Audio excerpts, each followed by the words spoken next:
Oh. That ain't gonna plan, did it? Let me do that one again. There we go. Hopefully that's the first and only technical glitch we have. And it's not the Forest of Doom either. Already, eh? Come back. It's already gone to shit. Hang on. Let me put that in. I thought I put in the right book. There we go. Hello everybody, welcome to another Fighting Fantasy, return to Fighting Fantasy. Alright, Spelsing, Loxley, Leo, how's it going everyone? Sundays haven't been the same. I've missed this so much. I really have. I've really missed this so much. How's it going? Good morning all, morning. Yeah, it's been a while, it's been a long time, but we're back. And in fact, it's going to be next week as well, in fact, because of how many times I've missed doing this. And it's Starship Traveler, guys. Starship Traveler. The Star Trek of fighting fantasy. This one, I cannot wait. And the way we're going to do this, guys, like, I really hope you get involved in this one, because you guys are all going to be a part of it, okay?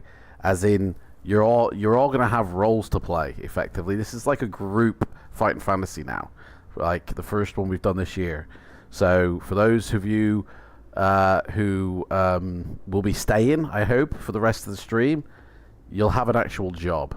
You're going to get hired in the Starfleet, in the Starship Traveler crew. So yeah, well, I'll explain all that later.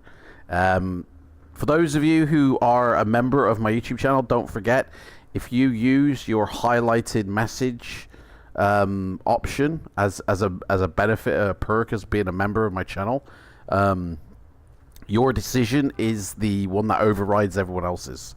So if you are a member, use that feature, and the choices of when we, flipping through the book, yours gets priority. And that's one of the benefits and perks of becoming a member of my channel, which I invite everybody to become a member of my channel.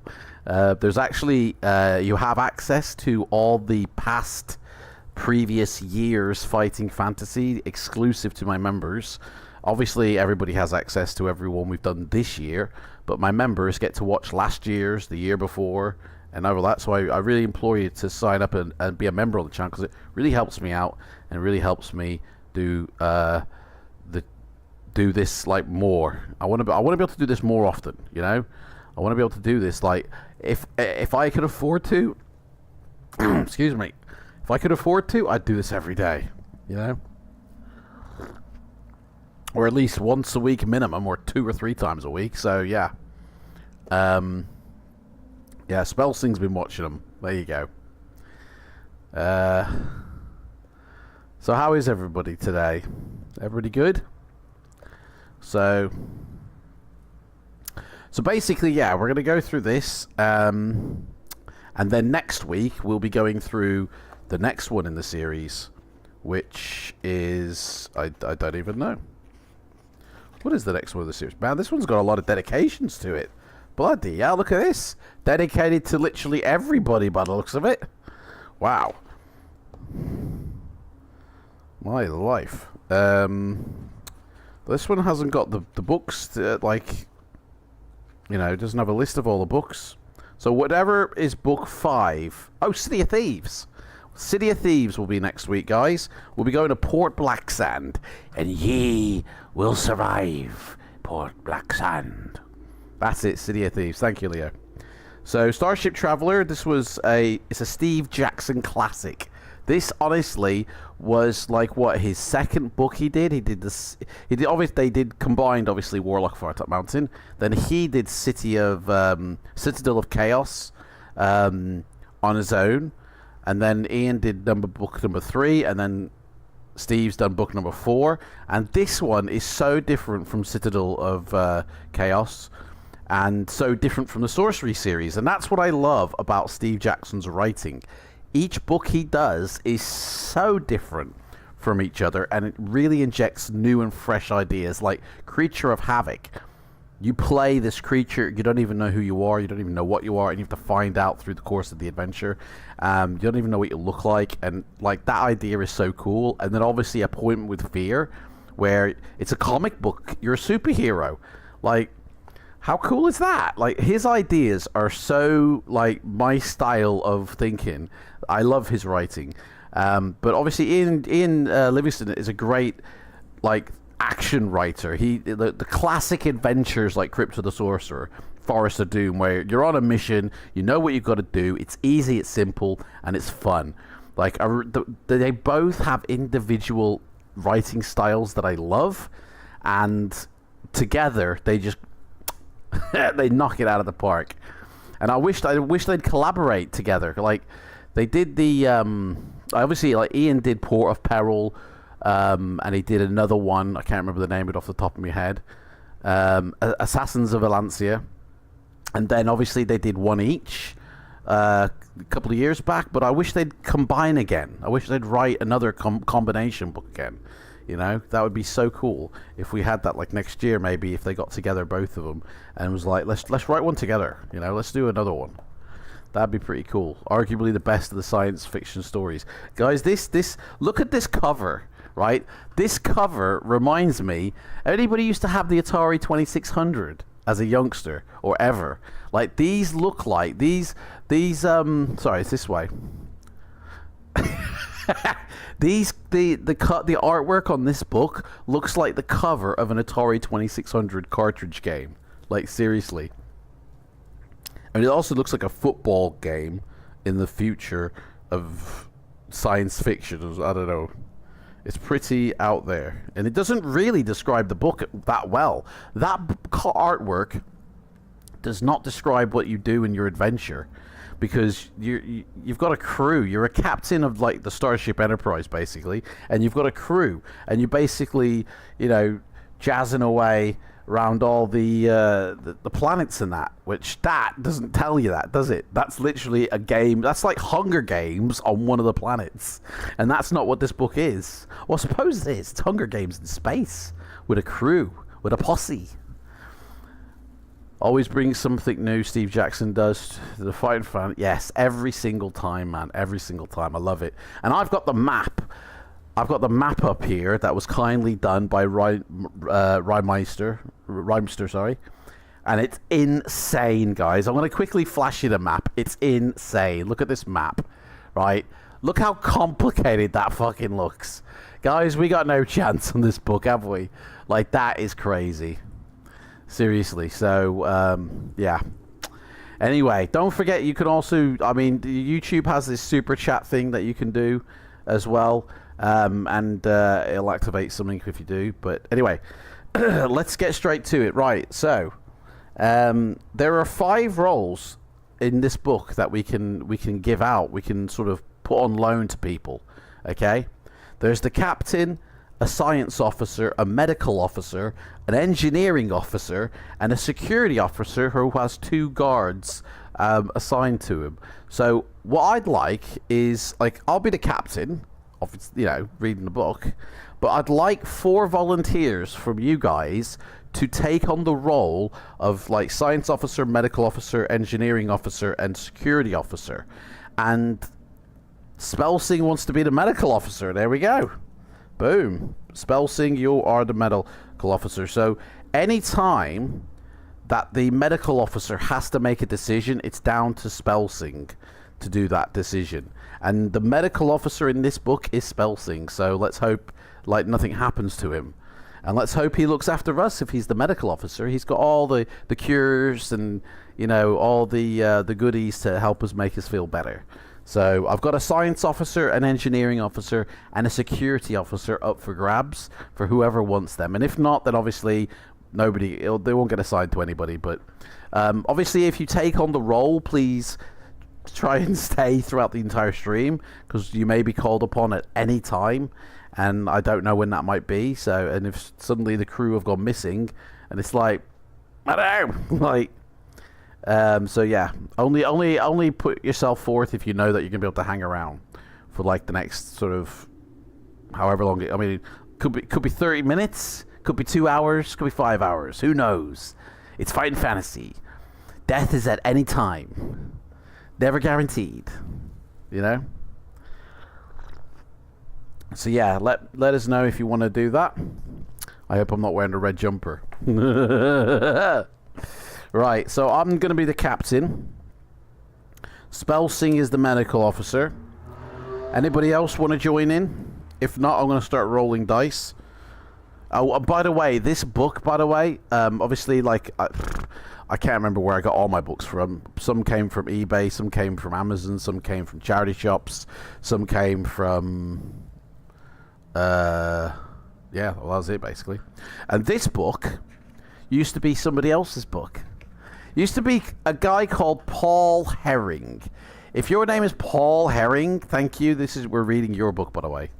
So, right. Ooh.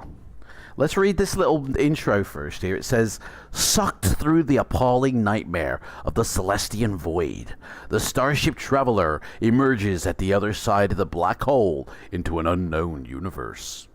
You are the captain of the Traveler, and her fate lies in your hands. Will you be able to discover the way back to Earth from the alien peoples and planets you encounter, or will you and your crew be doomed to roam uncharted space forever? Little cheeky shout out to Paul. Yeah, thank you, Paul. This was illustrated by Peter Andrew Jones, and the illustrations in this book I find, obviously it's line art, black and white, but they're very basic and it works. It's like the style of the book. I love it. Dedicated to literally everybody. There is like 30 dedications here.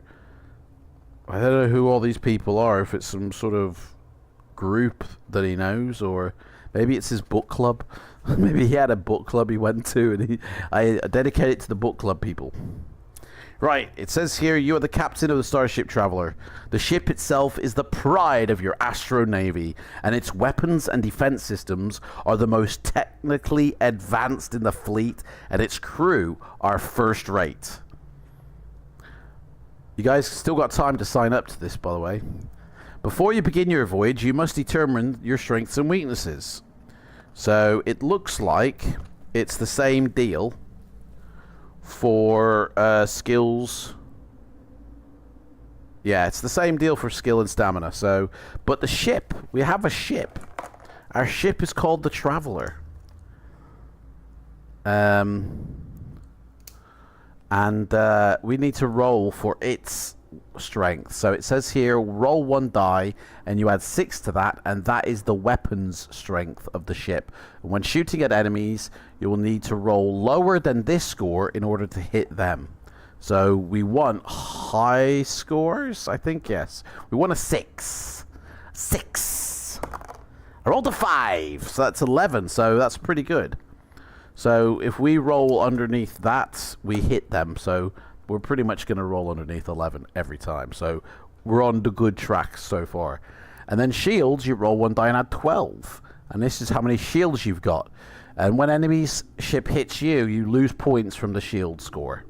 And obviously your shields will weaken significantly after a few hits have been taken. And when your shield score is 0, everyone's dead. I rolled a 5 again. Fucking hell. So that's 17. Guys, we've got 17 shields. We're pretty shielded up, to be honest. Right, so now I'm going to roll for the crew. Now, like I said, so far we've only got 2 members of the crew here. And I'm wondering, mate, maybe we should actually just do the ones that actually do this and ignore the others. What do you reckon? How hard would the book be with just me and Spelsing? Yeah? And then we don't have any others. Like, how hard would that be? You know what I mean?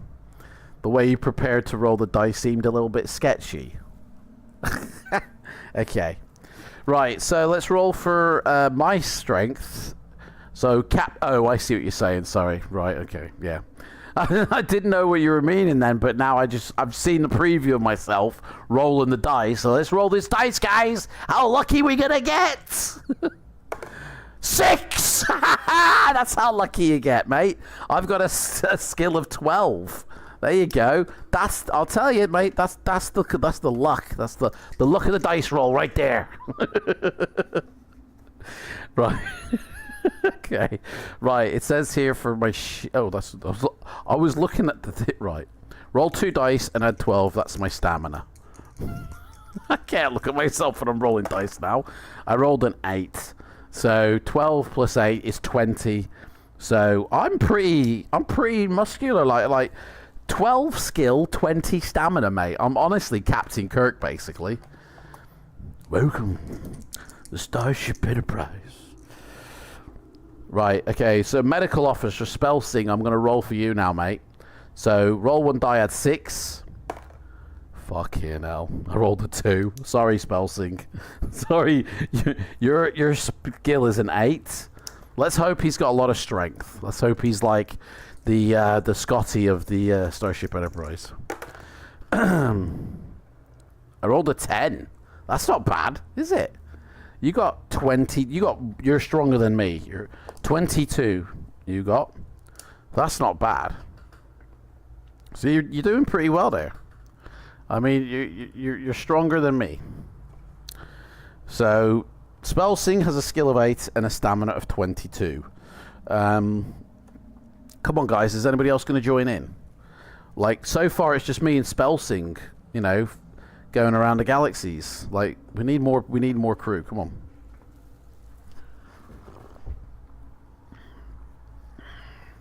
Right. So, I mean, if it's just going to be me and Spelsing, it's just going to be me and Spelsing, and however long we last is however long we last. It says combat here. Only security staff are skilled in combat. Fuck. They will be your obvious choice in hand-to-hand or phaser fighting. Non-security staff may fight, but their skills lie in other areas. If by choice or through necessity you wish a non-security crew member to fight an alien, you must deduct 3 points from the skill during battle. If, like, I or Spelsing want to fight somebody, we have to -3 already. Kirk and Bones, innit? It's basically, that's what it is. Kirk and Bones. Now that's a TV series I want to see. Eh? Captain Kirk and Bones going around the galaxies, getting into adventures. Kirk and Bones, that's a new TV show, man. Netflix can run with that if they want. This rule applies to your science officer, basically everybody. Oh, it doesn't apply to the captain, it says. It does not apply to you, so I get to fight at full strength. So I'll do all the fighting, basically.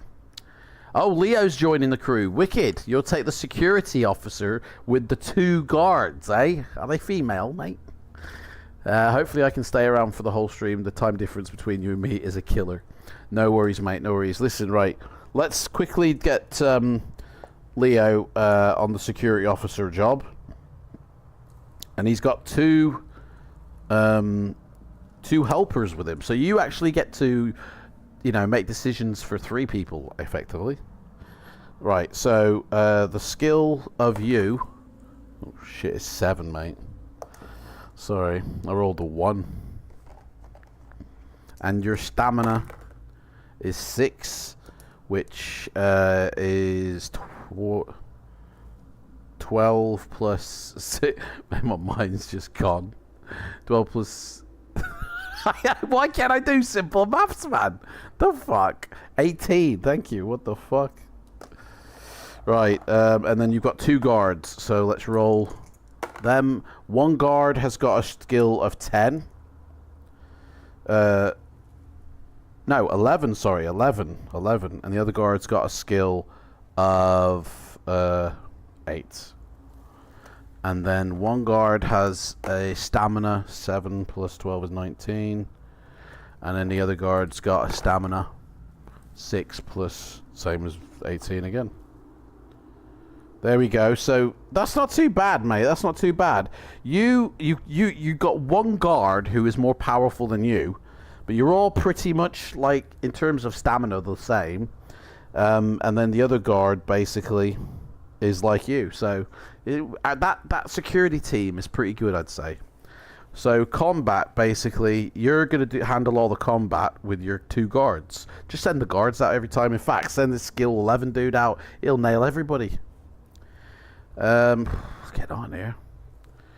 And I might have to go turn the... I've got some ice cubes in the freezer. I might have to go turn the fan on. And it's baking hot right now. I'm actually sweating already. So I might have to put the air conditioning unit on. I've got to get the things out of the freezer. I might do that before we start because I can feel it getting hot. And they should be ready by now. Right, we need to determine luck of the ship here. It says every true hero is at the mercy of the forces of chance. The luck is a call. It acts of God. The force of whatever you will. Luck will play an important role in your adventure. I mean, it just... Oh, it's luck. Everybody has luck. Right, well, it's the luck for the ship, I say. So, roll 1 die. We rolled a 3, that's 9. Luck of 9. Forgive me if I keep saying I'm too old for this shit. Mate, that's it, innit? I'm getting too old for this shit. When you arrive at a planet, you'll be given the option of beaming down. Sometimes only the captain can beam down, but often you'll be instructed to choose 2 or 3 crew members to accompany you. When given this choice, you must choose only the crew members listed on your adventure sheet. Well, we've only got 2 other people, and the other 2 has got 2 others as well, so that's pretty much okay. It says here, your science officer is a problem solver, your medical officer is a doctor, your engineering officer has knowledge of mechanics, and your security officer is your fighters. Well, we haven't got a science officer or an engineering officer on this trip, so ripperoni if we need one. Record your choices before you land on the planet. Remember that only the staff actually in the landing party can actually act for you while on the surface. So that would be you guys. If I send you guys down and I stay on the ship, you know, watching Netflix, you guys have to make the choices. It says about restoring stamina. It says here on some planets you're going to get drained and you can restore your stamina. You may find a planet with superior medical technology to restore your stamina. Instructions will be given. You may also restore 2 stamina points to each crew member listed every time you leave a planet. So I guess beaming is beaming. You know, it gives you a little bit of vitality. However, you may only gain the advantage of this medical treatment if you have your original medical officer. And as soon as he dies, you can't restore stamina anymore by beaming. So we have to protect Spellsing. Okay? If you lose an officer or a security guard, then I guess funeral's on Friday, guys. It doesn't say... If one of the officers or guards is lost, can't find him, he's run off, or dies, you must cross him off your adventure sheet, obviously. His position can be taken over. So the security officer, Leo, you've got 2 lives. If you die, then one of your guards is promoted. So effectively that'll be you again. So you've got 2 chances, or 3 really. You've got 3 chances. So that's pretty, you know. Come on, chat. Somebody else who can take the role of the engineer in science. Let's see here. You must determine the skill and stamina stores. Where's Rhymester, man? Where's Rhymester and all the regs that come in? We need them back. So that the position is taken over by the assistant. So that's pretty cool for you as the security officer. If the captain dies, that's it. The whole book's dead. Like, nobody else can survive without the captain. You know what I'm saying? Obviously, if the captain dies, one of you guys will be promoted as captain, you know? And then maybe... I'll tell you what, the way it'll work. If I die in this book, right, then one of you guys gets promoted as captain, right? So I'll continue reading on as the captain. No, that's not right. The book will continue, and one of you guys is a captain, right? And then I was going to say that the other one would get to fulfill another role, but that wouldn't make sense because there's no one on the ship, so I don't, you know. Loxley can't. He just smoked a bowl of Jenny Kush, and he's drifting. What's Jenny Kush? Are you talking about You know? What the smoked a bowl of Jenny? Mate, I'm gonna have to Google that one. Yeah, we can't have dragon chasers in space, can we? That sounds like a cool title of a book. Dragon chasers in space. That sounds like a B movie. That does. A Roger Corman movie. Dragon chasers in space, in widescreen.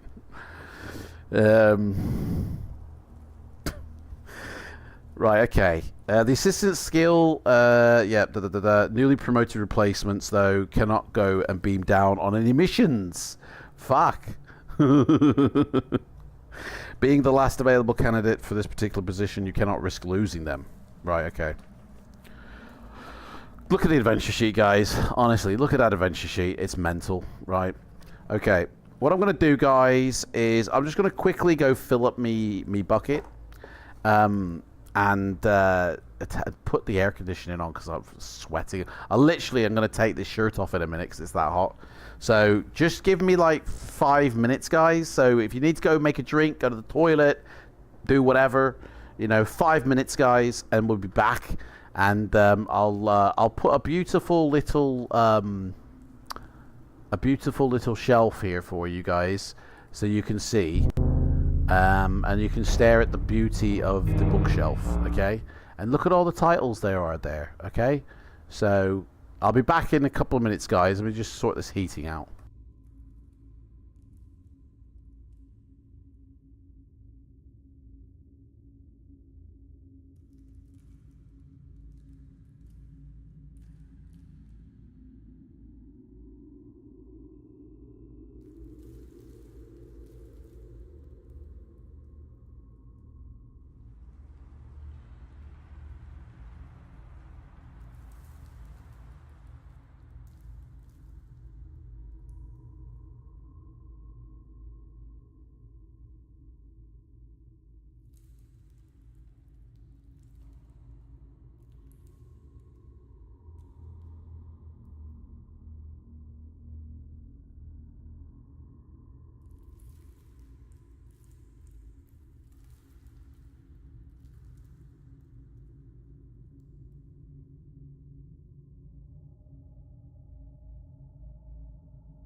Whew, right, okay, let's come back. Let's sort this out, guys. Take your time, you'll be here somewhat. Loxley actually, if anything, is Captain Kirk. He is literally in a galaxy far, far away. He is, welcome to space. This is Captain Starlog. Number WED. We found ourselves on a remote, desolate area of the universe. Twinkling lights everywhere. Look at that. Books trapped in the bucket. Sounds like another film. Right, okay, so, I tell you, I went into the kitchen to fill up my bucket, right, and there's smoky Joe everywhere, and I was like, smells like bacon, right, and there's this lad, one of my flatmates, he's cooking himself up 5 beef burgers with cheese, and I'm like, that looks really nice, and honestly, he's like, yeah, go to the gym later. It's like 5 burgers, man. Fuck, you know. They did look nice, to be honest. Right, so, are we ready, guys? So, Spelsing, Leo M, and me, we're ready to rock and roll. So, guys, get your suits on. Make sure your boarding passes are all there. Say goodbye to the family. You probably won't see them ever again, to be fair. And, you know, pack your bags, guys, because we're getting on board this Traveller. I need, like, a representation of the Traveller. I really do. Let's get, because, like, obviously, we don't need Thundercrotch up here, do we? You know, he's not actually on board anymore. So let's sort this out here. I want to get, I'll just type in spaceship and see what comes up. I mean, this is probably going to end up more like Space Balls, you know, than anything else, but... Phaser set to stun. Ooh, that looks pretty... Oh, no, that's Virgin Galactic. Yeah, we don't want that one. Ooh, yeah, I like that one. Alexis Skyjet spaceship. Let's see. That one looks pretty cool. I mean, I'm actually going on cool and not sort of like... Ooh, I don't know, actually. No, because that's too small. It wouldn't be realistic that we'd all fit in that. It's literally like a little GIF, you know.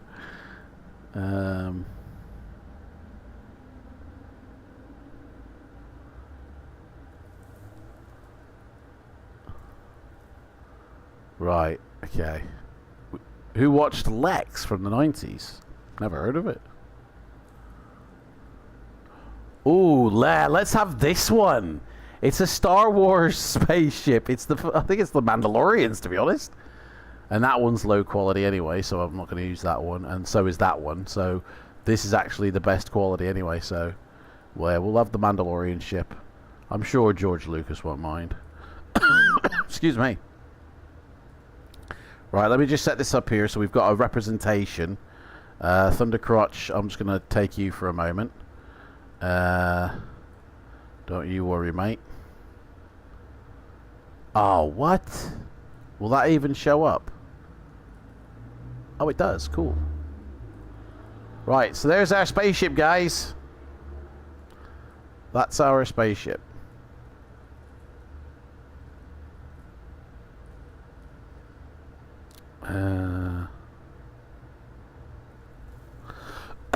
Oh, excuse me. Man, I feel like I got something in my throat.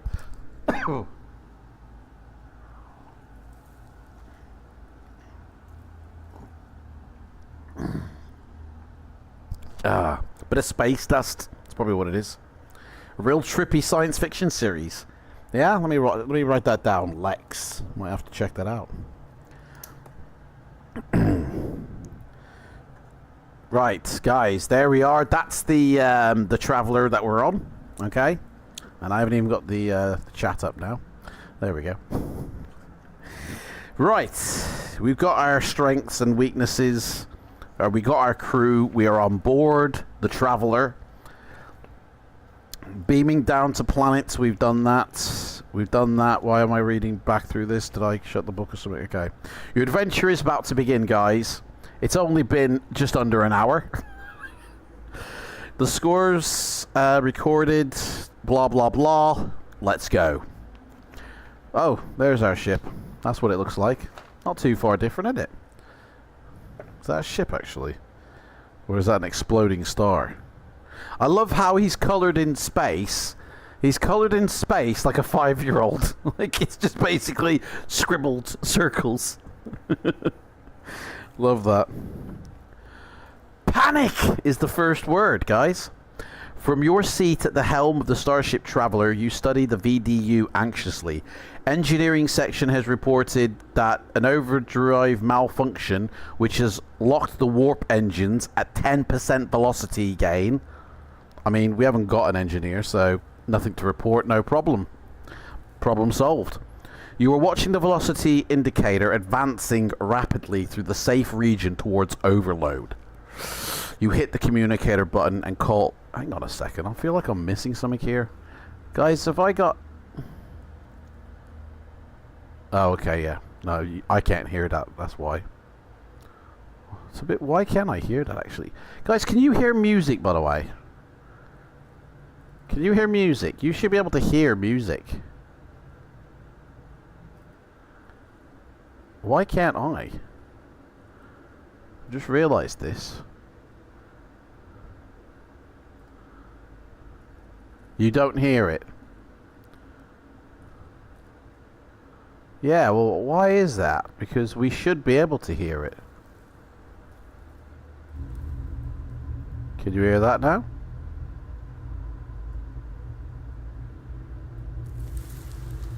Oh, it was down. The volume was down low. Guys, is that too loud? You should be able to hear, like, atmospheric music. I can hear it now in my headphones, but I don't know if it's now too loud. Can you even hear me? I thought I heard a bird chirp. Mate, you could be hearing anything, mate, if you're having space cakes, mate. You know. It's not loud and we can hear you.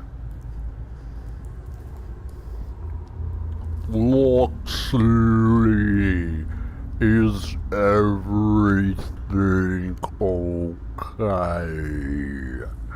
Are you ready to begin? Right, anyway, after we've done tripping Loxley out. I don't know where I was up to. Oh yeah, it's not good. Okay, it's not good. The malfunction cannot be traced, and it'll take another 13 minutes for a system check to provide a full analysis. That was awesomely trippy. You're heading towards the Celestian Void. I think that's what Loxley is, actually. An unknown black hole. You may or may not avoid it, but your science officer, who isn't on board, has another plan. If you swing the ship through its immense gravitational pull, its gravity drag may help reduce your speed as you travel away from it. It's worth a try, Captain. But the navigational tuning will have to be precise. Sorry, mate, I didn't hear that because we haven't got you on board. So, never mind. Science officer and engineering officer are not with us, so I don't know what we're going to do. Oh, hang on. As a captain, I've got an idea. Maybe if we swing through the ship, like the immense gravitational pull, you know, its gravity may help reduce our speed, and we'll travel away from it. I mean, I think it's worth a try, but the navigational tuning will have to be precise. You swing the Starship hard to starboard as you enter the Celestian's gravitational field and fasten your eyes on the velocity indicator.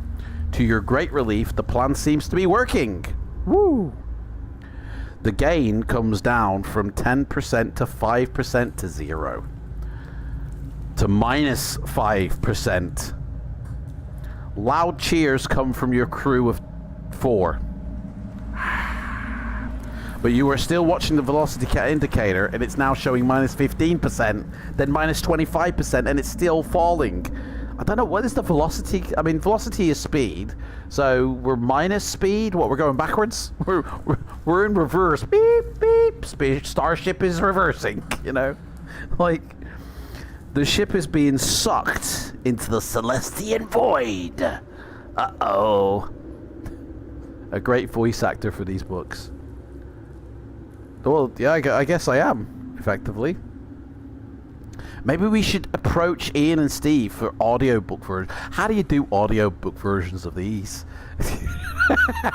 Now wait 5 minutes to go left, or now wait 3 minutes to go right. Like, you couldn't do an audiobook version of this because you can't make decisions in an audiobook, you know. That would be crazy. You hit the red alert button. We got a red alert button. I'll hit it. And instruct all ship's personnel to strap on. The ship begins to whine like a little bitch and shake as it rapidly accelerates towards the black hole.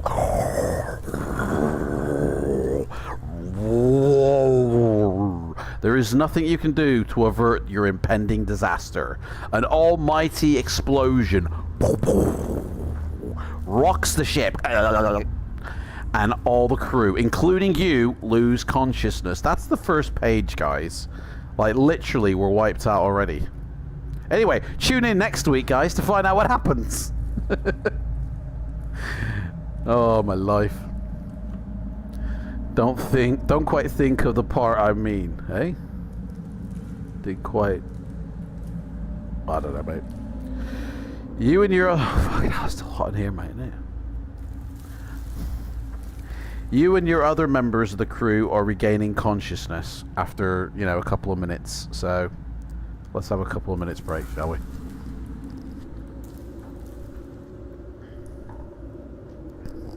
Right, there we go. Break done. We regain consciousness, and we again, I hit the communicator and call for systems damage reports, please. And then, you know, the ship's computer goes, all systems appear to be intact. And then we get no engineering reports because we haven't got an engineer. But one of the security officers says that the warp drive engines are dead that he noticed. He says, I'm not a specialist, but it's not working, so maybe you'd want to know that. We're basically floating in space, you know. But the drive reactors...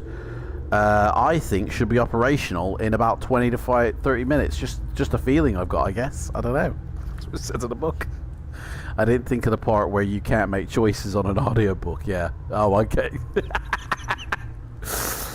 Mate, it all makes sense to you, mate, right now, doesn't it? In fact, these books in audiobook form would probably make sense to you right now.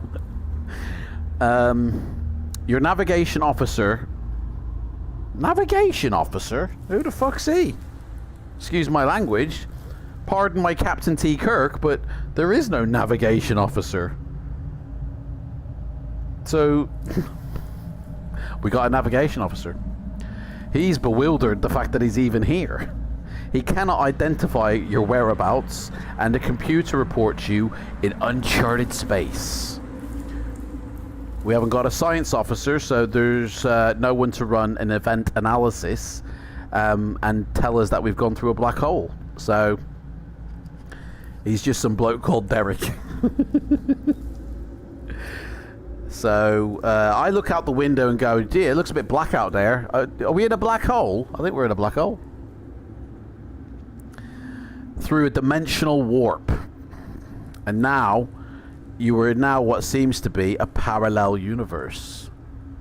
Ooh. Maybe we'll end up in San Francisco and we'll have to save some whales. Yeah. After some delay, you regain warp drive. Long-range scan indicates 3 solar systems ahead of you guys. Maybe some will have intelligent life, maybe not.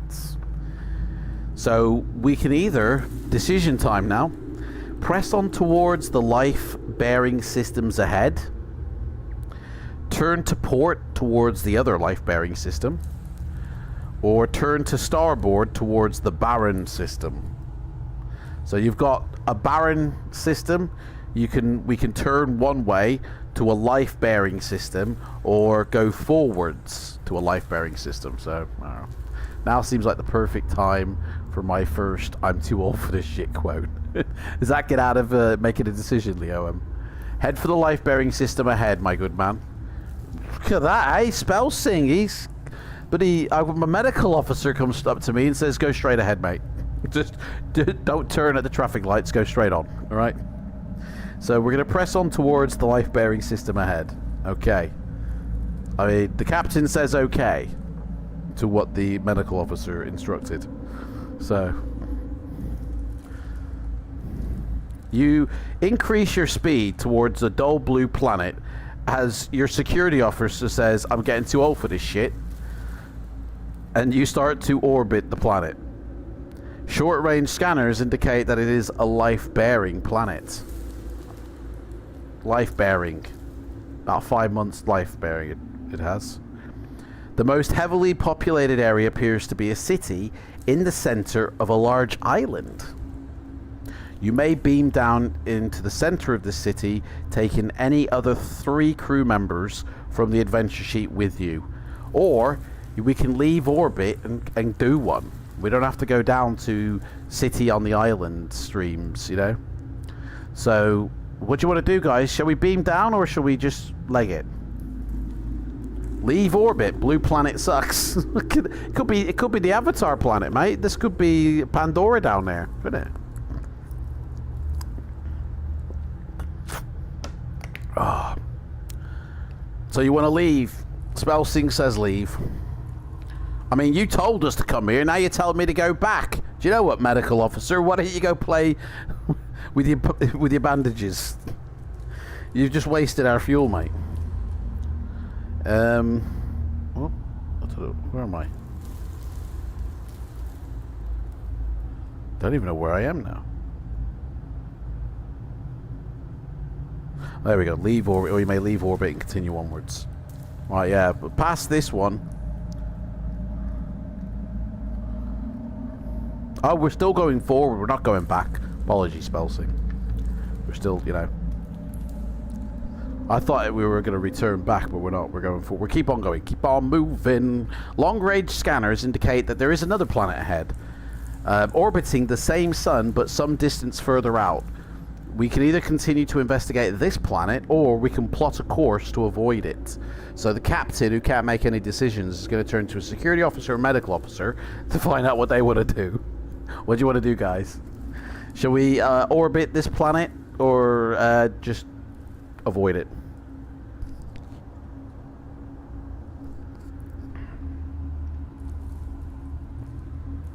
Avoid like the plague? Mate, what is going on? Okay, oh, book's upside down. Right, we're going to plot a course to avoid it.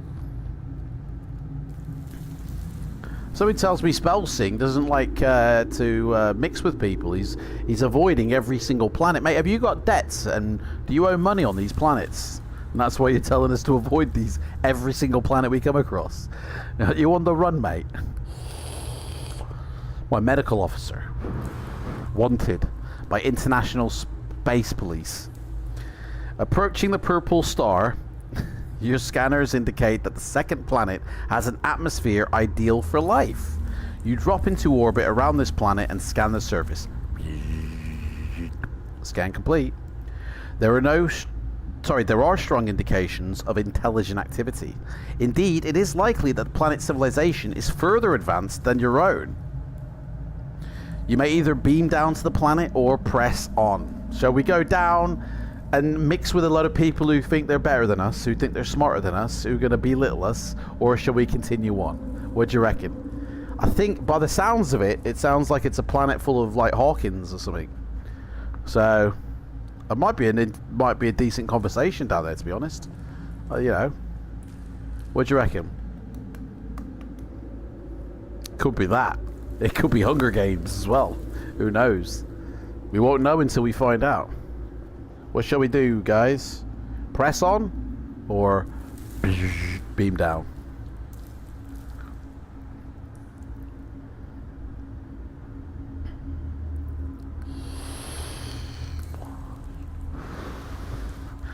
Oh, no way. I've just had an advert come up. I've got the stream on in the background so I can see what's going on, and an advert just came up. Now I understand why sometimes I don't get a response from you guys. If fucking adverts come up. What page are we on? 44. Where am I on this map? Oh, there we are. Okay, I got it. We've just passed a red planet. Right, guys, are we beaming down to the planet or are we pressing onwards? You can either, you know, 50-50 it, phone a friend.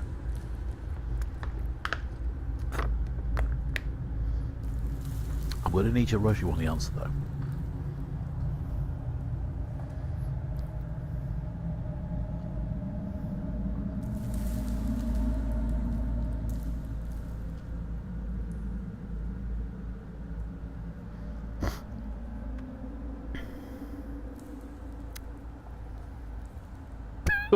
Has everybody died or something? What's going on? Same here. What is that? Oh, is chat not working?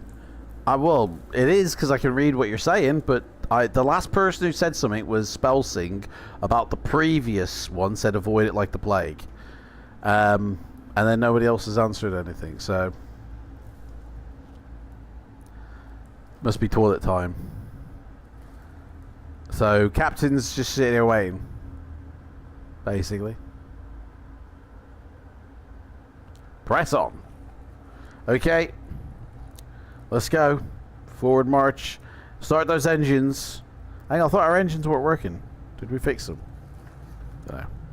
The next solar system, likely to contain life-bearing planets. It's 2.2 light years away, guys. We're going to have time to burn.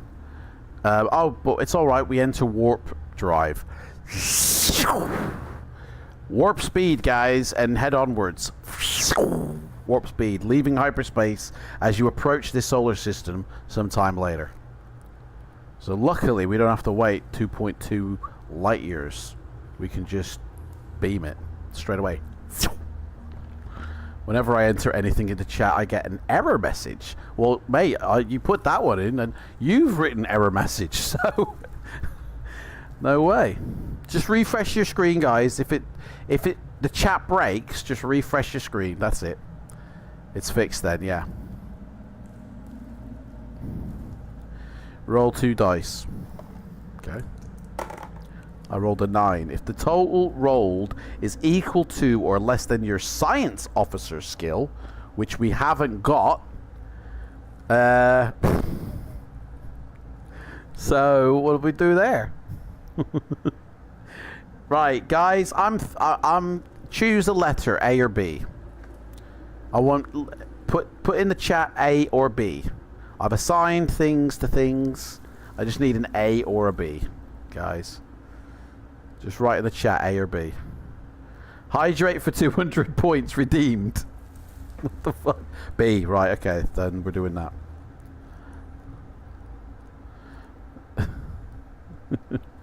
What is this? Twitch?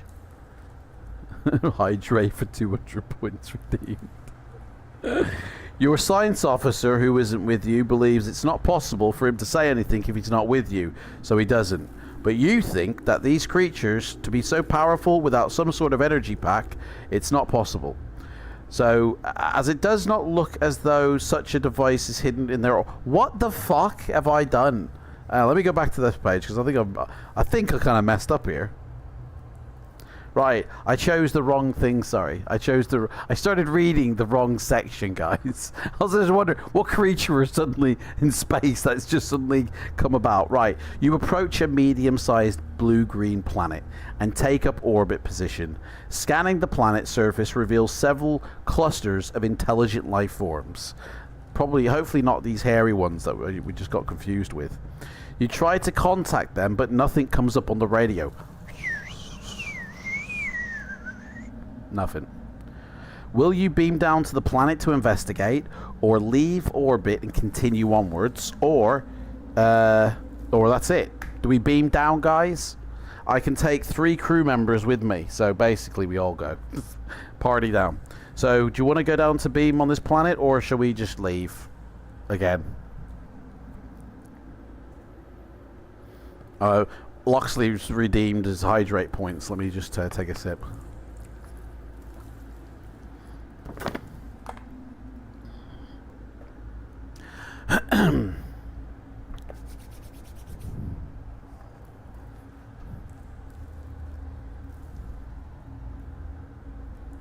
Leave, my good man.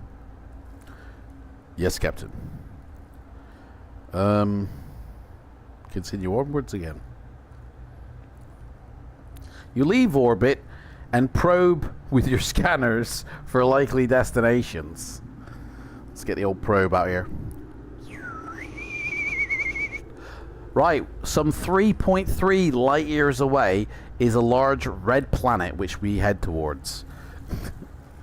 So basically, if you skip every planet, Steve goes, stop skipping and just get on a planet, please.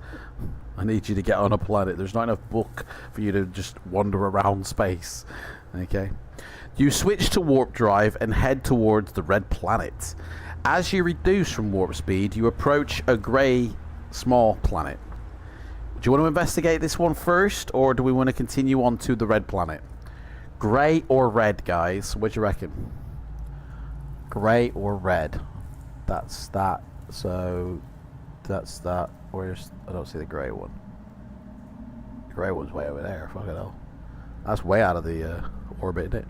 Investigate grey planets. Yeah? Let's go grey. Once you go grey, you always stay. I mean, that's just... That is a fact of life, by the way. You know, unless you dye your hair back to a colour. So we're going to investigate the grey. Come on in. Here we go. See if they've got a playroom in there. The planet appears to have no life. Hang on, have we beamed down on it? Yeah, no, we haven't. The planet appears to have no life on it, but scanners detect that there is activity down there. Perhaps the regular workings of a machine. You decide to investigate and send out a party in a recon plane to see what is happening. Have we got like another plane inside our spaceship? They pilot the plane to the area of the signal and land on the planet. It is... Oh, do you know why? That's... I forgot to... Oh, don't matter. They pilot the plane to the area of the signal and land on the planet. Oh, so you guys have gone down. I'm sitting pretty up on the Traveller. You guys have gone down. And, it is rocky and it's barren, but not far from where they have landed, they find a scout ship of a type they have never come across before, crashed into the surface. They might have some good plants. Look at that. Mate, you're not on board, Loxley, mate. You're not on board, so you're not going to be able to pick any plants. I'm sorry. You know, no space dust for you, mate. You should have come on board. You could have been the... Mate, you could have been the bloody science officer with your chemicals mixing, you know? Messed that one up, didn't you? They landed to find... I mean, we might have... We might have been in a situation where we needed our science officer, and yet we found out he's just gone to sleep, to be honest. So, they find a scout ship of a type they have never come across before, crashing to the surface. Will you tell them to investigate it further or return to your ship? Oh, right. So this sounds like me. I get to make this decision now because will you tell them? So I'm telling you guys. So let's investigate this one. Go on. Just poke your nose, guys. Poke your nose around it. Be careful. Don't like disturb anything, you know, in case officers want to see it. But just have a look. Send me some pictures, you know. Did I miss that part? I could have been that. Mate, yeah. Seriously, you could have been the science officer in our crew. Like, mate, promote Loxley to the science officer. Mate, we've already taken off. We've left Earth.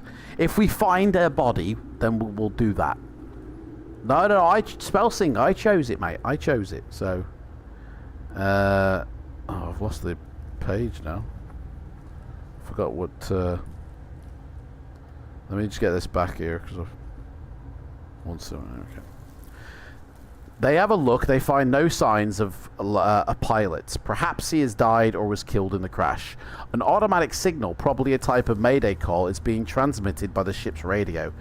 There being nothing else to see on the planet, your crew return to the recon plane and fly back to the ship. Worth it. Are you delayed, are you? Landing the recon plane, the party make their way to the briefing room to report back to me, and as they relate their findings, you are interrupted suddenly with an urgent message. Captain, we have lost 3 of our engineering personnel that we never had, who were involved with the docking of the recon plane. They're all dead. What will be my first command? Well, I'll tell you what, I'll speak to my crew of 2 and see what they say. Because this captain can't think. So we can either put the landing party into quarantine in the medical section and let Spelsing go to work on them, or we can seal off the docking bay completely, or we can just get rid of that plane. Just say, send it off to space and that's it. We're done. We haven't got a recon plane. Maybe a bad idea for me to be a science officer. I'm terrible at math. Mate, you don't need to be good at math to be a science officer. You're mixing chemicals, you know what I mean? You're potions and, you know, and all that shit. Jettison Spelsing goes, I think we should get rid of that plane.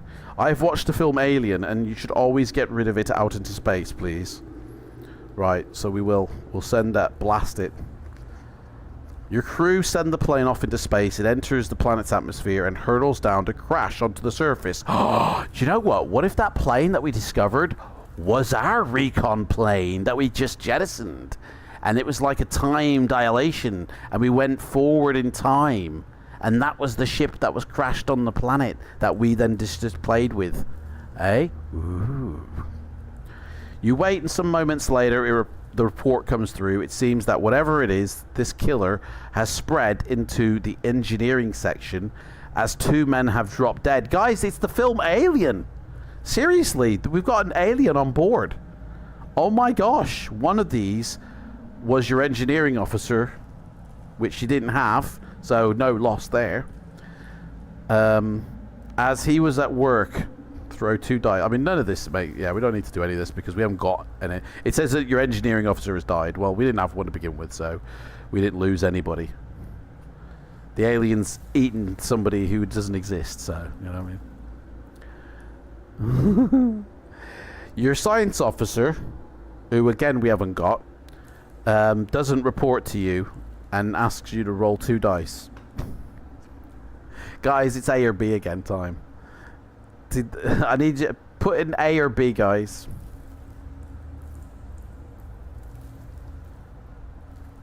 Or I could just say that it's the medical officer that does this. Yeah, in fact, you know what? It's not the... No, the medical officer comes to me and reports something.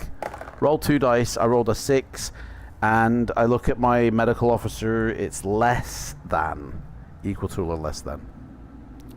Yeah. I'll just do it as, like, the medical officer comes up to me. Bones comes up to me. Says, I'm just a doctor. He suggests that you seal off the docking bay as it seems apparent that a poison, I prefer the word alien, of some kind has been brought back to the ship in the recon plane that we jettisoned. No doubt the landing party are not affected as they were wearing EVA suits. Extravehicular activity. You agree and give the command. You also have the areas of the engineering lab which have been affected sealed off completely. So whatever it is, just die of starvation soon, because we ain't gonna feed it. Quickly, the crew seal off the infected area, so to prevent this unknown killer from spreading, and no more deaths are reported. Sweet. I mean, won't tell planet Earth that we've got this killer on board because they'll just want it for their war division, you know. So we'll just, you know, leave that one. Using the EVA suit, your medical officer examines the body of one of the victims. She finds, Spelsing's a woman, that the man has been torn to pieces by a killer alien. Not poison, definitely not poison. The planet below must have some sort of killer alien in its atmosphere. And this has now been carried back to your ship. So what do you want to do, medical officer? You can either search for an antidote to treat the crew, or we can call to evacuate the air from all the affected areas. So I think the medical officer, I think Spelsing should decide this one. Do you want to search for an antidote and treat the crew, or should we just get rid of the air and just suck it all off? What do you reckon?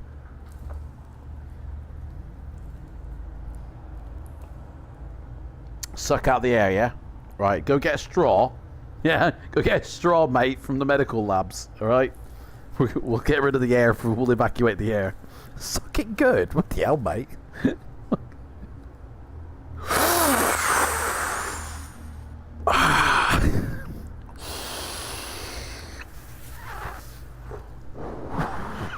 There we go, we got rid of it, guys. Got rid of all the affected air. It's gone. It's all gone. Why not breathing totally overrated anyway? Exactly. Oh, we can always buy bottled air, can't we? I'm sure that's a thing in the future. I'm sure there's some, you know, Elon Musk-esque man, you know, selling bottled air, you know. Like Dylan Rusk or something his name would be, you know. There may be dust in it, so you need the straw for sure.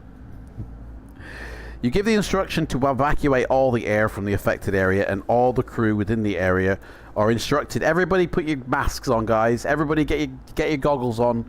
EVA suit time. Come on. We're going to start sucking the air out. And you're going to be in a vacuum, okay? You're going to completely suck out that air. And we'll be in a vacuum of nothing. So we need those suits on. Let me know when you've all got your suits on, actually. And I'll wait till then before I do. You know, let me know when everybody's wearing their suits, okay?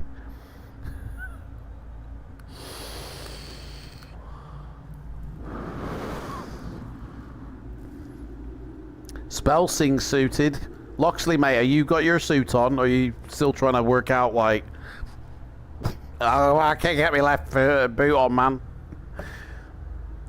Leo, mate, are you booted up as well? I don't want to pull... I don't want to do this, and if everybody's going to, you know... Actually, Loxley ain't on board. But he's suited anyway.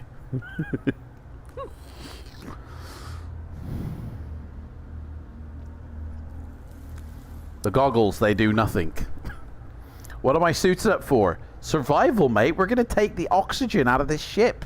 If you're not suited, you'll be dead. Because there'll be no oxygen left. And there's probably no oxygen left in your room right now either. So you'll be fine, actually, mate. You'll be absolutely fine. Right, the air is pumped out into space. And half an hour later, fresh air is introduced because we must have tanks somewhere. And the medical officer checks this new air. And it's... Yeah, it smells legit. Okay. And the alien creature dies, I guess. Back on the bridge, guys. Let's get back. My gravity is less right now. Ahead of you, guys, is 2 planets. Two planets, guys. 2 planets. You can either head for the large red one or go for the blue one. Or a small, fast-moving spot which shows signs of life. Okay. Red, blue, or spot, guys. What do you want to do? You got two large planets in front of you. You got the left one, the red one, the blue one. Okay. Red, blue, but there's a small moving spot in the middle. I mean, this seems like a bit fruity to me. Blue, methinks. Bit of blue. Let's go for the blue planet, guys. Maybe it's Earth. Imagine if that. You approach the blue planet, and it takes up orbit position. Scanners indicate that the planet is inhabited by David Attenborough, and there is considerable development on the planet's surface by some intelligent life forms, suggesting a well-organized social structure. Definitely not planet Earth, then. You try radio frequencies.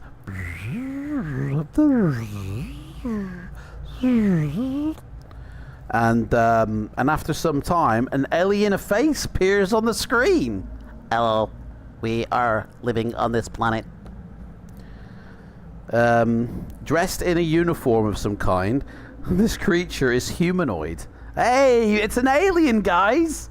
My gosh, it was like, look at him, it's an alien. And like, he's probably going, yes, we get this all the time. He's thin. I mean, I'm guessing it's a he. I don't know. Could be a she. Could be a they. Could be a her, them, that, this, the whatever. Who cares? It's a thing. It's a thin and it's a large, bulbous head and bony fingers. It's a giant balloon with fingers, guys. The alien ruined the last one. Quite peeved. He announces... Oh, so it is a he. It's a he, guys. Definitely a he. He announces himself as First Officer Abail of the National Government of Jolson 3. I am Abail of the Government 3, National Government, Old Jolson. You explain that we are just a bunch of misfits traveling around space, trying to get back to Earth. He's a non-binary alien. Yeah, let's... excuse me, mate, Mr. Alien. What's your pronoun, please? I don't want to offend you now. And he's going, I definitely will be having a prostate exam when I'm older. You explain your plight and reassure him that you mean no harm. He invites you, but only me, to beam down to his offices. Guys, I'm going to have to leave you behind, all right? I've just got to have a dinner with the alien, okay? This is alien only. Will you beam down and visit this planet or thank for his... Guys, shall we send me down to his offices? He just wants to see me. Or shall we go, see you later, Jack, and move on? What do you reckon, guys? You going to send me into the battle, or are we going to press on to somewhere else?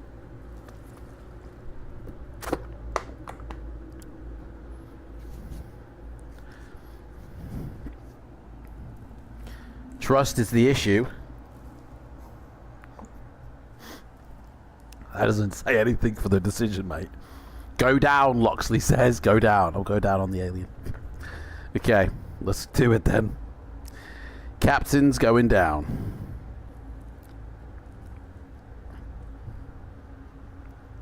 Question is whether we like our captain or not. Send him off, guys. It's a chance to get rid of him. When he's gone, we'll steal the ship. Fuck him. Okay, so I go down. Oh, look, there's a picture of him. There he is. I am Mr. Bulbous. I am a he, and I'm pointing at the ground while hovering. The hell? He's not even sitting on a chair. He's hovering and pointing at the ground. Look at that. That's a bit freaky, isn't it? As you appear in his office, Abail, or it says Iabail, comes forward to greet you. From his surroundings, you deduce that his society is indeed up their own ass, with a technology that is far more advanced than your own. The surface of his desk floats in the air. Well, it must be far advanced technology, because floating chairs, you know what I mean? I mean, clearly, it's just they do well with magnetism, probably. Like, or they've got the wires hanging from the ceiling. You know, that's their technology that's advanced. Hanging wires. The surface of the desk floats in the air. Ooh, I'm surprised. Man, we've got a spaceship that travels through light years of space. So your floating chair, mate, can't be that far advanced over ours. With the technology. And he sits behind it, apparently, on thin air. I mean, I think we've just come across a planet full of David Blaine's. He invites you to sit, but there's no chairs to sit down with. See, this is what I mean. This guy is a knob. He's come sit down. Where, mate? There's no chairs. What are you doing? Cautiously, you sit, as he has done, and some unseen force takes your weight. Around the walls are moving holograms, positioned as an Earth executive may have works of art hanging in his office. This guy is like the Wall Street of this alien planet. He's like, come into my office I want to tell you something. I want to tell you something. Let me tell you a story and get you to buy this. Get you invested into this pyramid scheme. Like, honestly. 60 trillion miles times 2. I don't even know what that refers to, mate. To the one side of his desk is... Where is it? I've lost my place. The one side of his desk is a screen which he talks into. Probably phoning his mom. Mom, you know, I'm going to be late for dinner. I've got an alien in my office. All right. Moments later, another alien, his mom, arrives with a tray of what you assume are refreshments. Well, we've just come across some alien kids living with his mom situation, and now his mom's coming and going, oh, you've got a friend round. I've brought you some treats. Here's, have some treats, you and your friend. Is there anything I can get you? Do you want to stay the night? Shall I ask your mom if you stay the night? Like, honestly, we've just come across bloody, you know, the kid of this alien planet here. Another alien arrives with a tray of what you assume are refreshments. Bale introduces the newcomer and offers you food and drink. Shall I accept this offer? Or will I thank him but politely decline? Don't know, guys. What you think? Do you think I should say yes to Mommy's treats? Or no to Mommy's treats? Decline, son. They sound rancid. I don't know, man. She's offering chocolate, so... Oh, it's fucking melted. Mommy's treats are slightly moist. Right, we'll decline them. Say no thank you. I had my fill of alien before I came out this morning. So...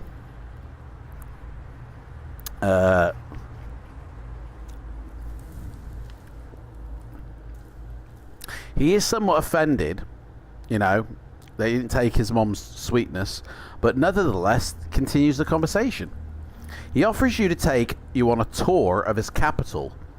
Let's go play in the garden. And you agree. To start with, he takes you to the tech center, explaining that you may be interested in seeing some of their recent areas of development and technology. Leaving his office, you stand on a moving conveyor belt. Dude's got an escalator going out of his... Like, well, no, they're not called escalators. What are they called? Tramulator or something they're called. You know, when it's a flat moving along. Something like that, I can't remember. He's got one leaving his office that I must have not seen as I walked into his office. You stand on the moving conveyor belt, which takes you on a long trip through tubes and tunnels. Finally, you step off outside a door to the portal lab. Inside, this lab is a clean white room with various machines and computer terminals on hover tables around the walls. You'd think an advanced alien civilization has better ways of doing things, you know? This just sounds like Earth. Do you know what I mean? It's all set up the same. A ship that moves at speed of light for 2 light years. In an actual year, light will travel 60 trillion miles. It took... Mate, you're far gone, mate, by the way. You are far gone. What are you talking about, mate? Mate, it took so long to type this, so it's all... Mate, you started typing that when we started the book, I bet, didn't you? Like, that's how long it's taking you, mate. A ship that moves at the speed of light for 2 years, mate. I mentioned 2 light years like almost an hour ago, Loxley. Yeah, so a ship that is moving at the speed of light for 2 years. For 2 years at the speed of light, you're going to literally be in the next door universe, I think. 2 years worth of light speed.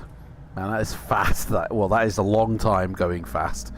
In 1 year, though, they would... I mean, I can't even get involved in that. Your science boggles me, mate. Right, I've forgotten the page number.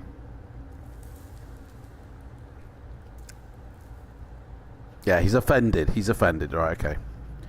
In this lab, explains Iabale, sorry, our technicians have developed a space-time portal which opens a doorway between our universe and your own. However, it has not yet been tested. we can offer you the opportunity of being the first subject, and you may find that this is a way of returning to your own universe. Mate, I didn't tell you what my own universe was. How do you know that I'm from another universe? I think this is a fishy story he's trying to get me to do. Like, come step into my box. Come step into this room. You can be testing it. He points towards a structure in one of the corner of the room, which resembles a large door frame.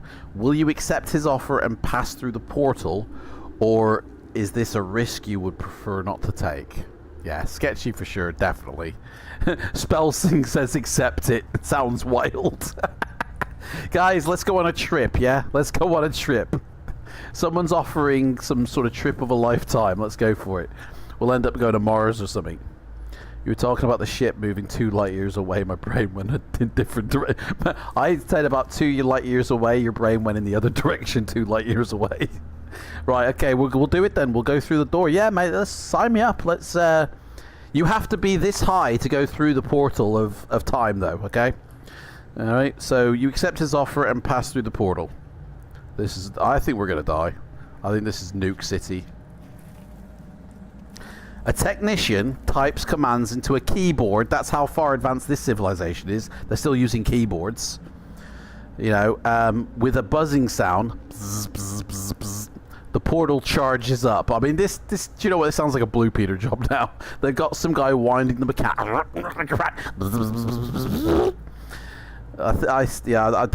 I don't value this. Looking into it, you can see nothing but blackness. Okay.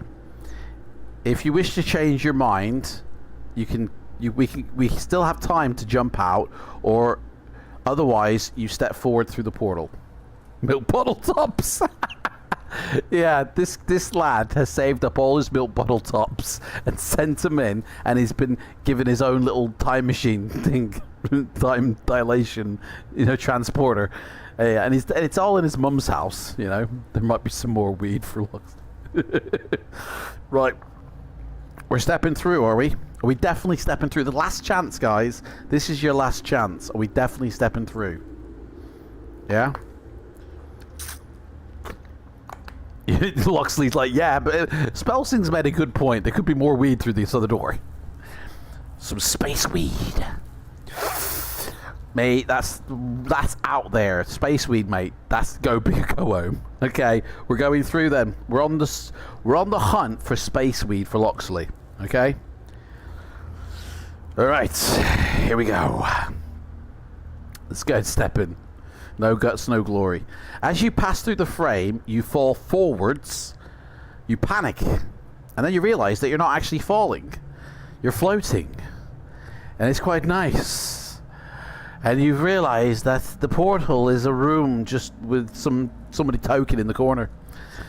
That you're floating downwards through empty space. I think this picture is related to what I'm talking about. I'm not really sure. Like, I think that is something to do with what I'm discussing. It looks like the album cover, doesn't it? It looks like an album cover of a rock band. Gradually, your surroundings become lighter, and you can see that you are coming to a sort of pathway, seemingly made of a non-material energy. And as you alight on it, as you spark up, you look around. The path is twisted, and it turns and forks and converges ahead of you like a spider's web set in a black void, and it's all very good. The path appears to be able to support your weight, but not the weight of your dreaming. It cannot support that much. It's a yellow brick road on acid. Goodbye, yellow brick road, where the weed is smoked. Cautiously, you proceed along the path, mate. That's not a yellow brick road, mate. That's just a giant line of coke. That's what that is. This is just Spliff City, isn't it? Adam needs to pass that spliff round. He's holding it. Man, do you know what? Actually, this book needs to be read, and we need. I don't smoke, but this needs to be done on weed. I think everybody needs to be doing weed to read this book, man. It would be so realistic. We literally would think we were in space. Oh man.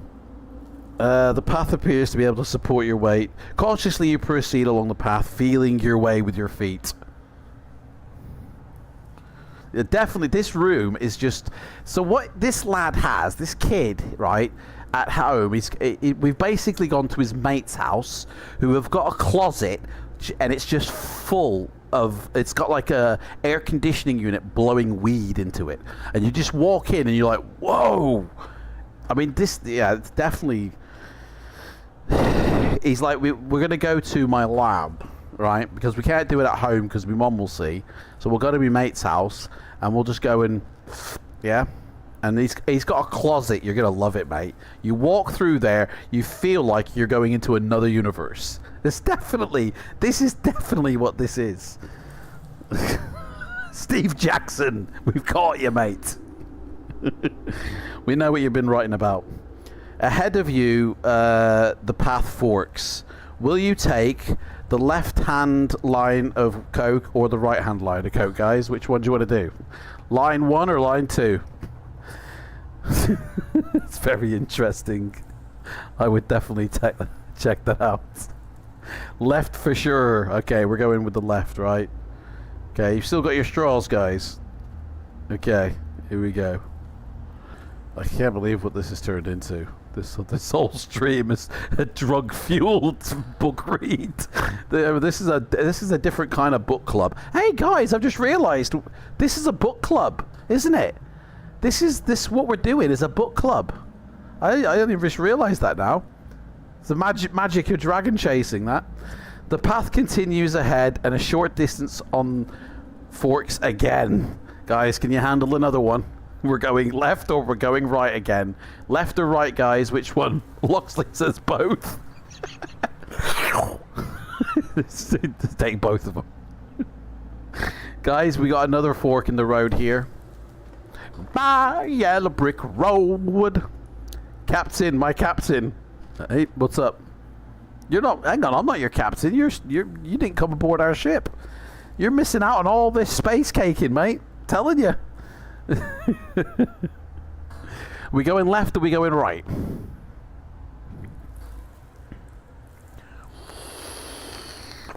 We're going right. That was a whiteout. That was so funny. Right. 338. I just want to say, guys, I am not on anything. Can I just say this first, in case anybody who's just watching now like thinks, dude, there's a guy on YouTube who's tripping acid reading the book. Like, I am not high on anything, okay? Just having fun in the book. I just want to say that now. The only drug I take is my medication for epilepsy, and that is it. Right, so the path twists on ahead, and soon you arrive at another fork. Will you take the left or right again? We're just going around in a circle. Whoa, Spelsing, mate. Thank you so much for that. You just joined up as another one. No way. Cool. Thank you. Thank you for joining, Spelsing. Adam's on nothing heavier than a pack of hobnobs. Actually, I think it's a whisper. I think we're having a whisper today. Oh, hit the microphone.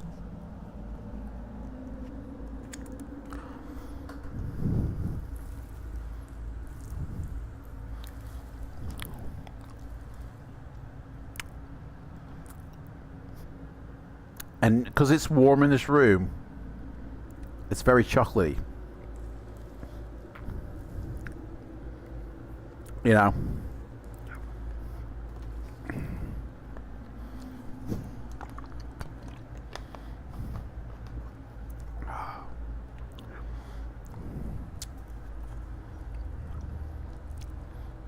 Guys, are we going left or right? I don't know.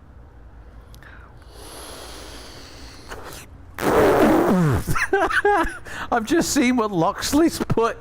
Right turn, Clyde.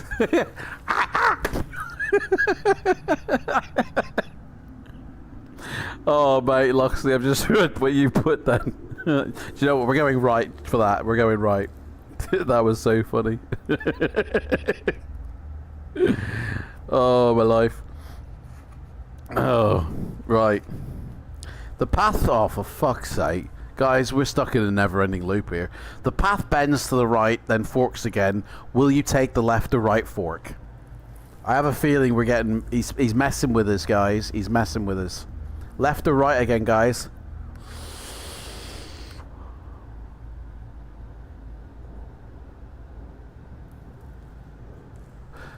Tonight, Matthew, I'm going to be... Oh, tonight, Matthew, we're gonna be whacked out. Oh man. God, I can't believe we're going around in circles here.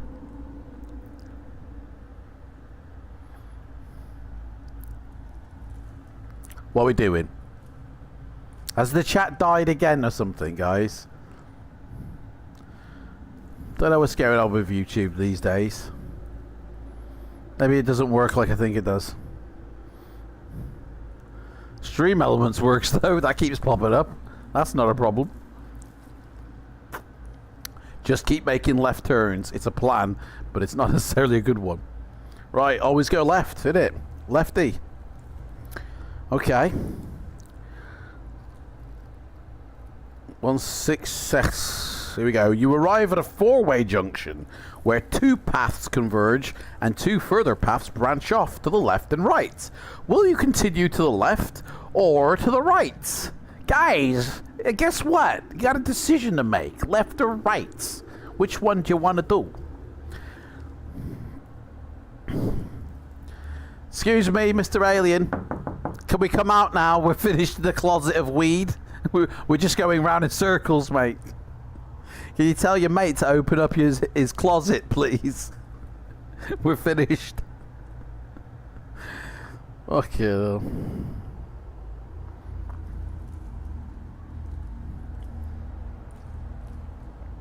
Tell you, Rhymester's going to be disappointed he's missed this one. I don't honestly see... Oh, there is a way out. I think, yes. I see this on the map.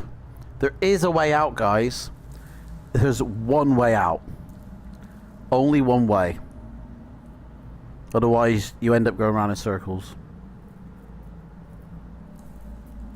Portal maze. Right, keep going left. Okay, I'll always go left then until we get out, alright? So we continue left.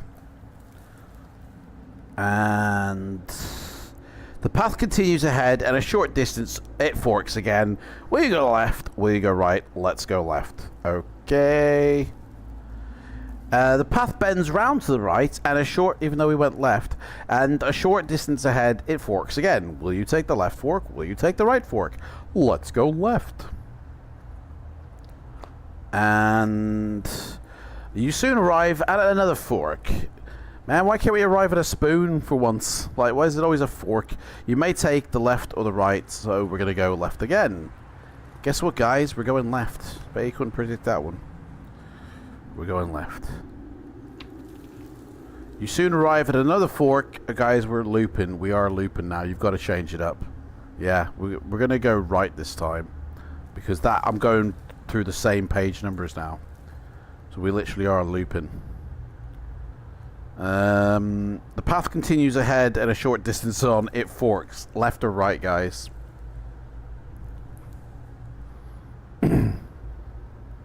Left or right?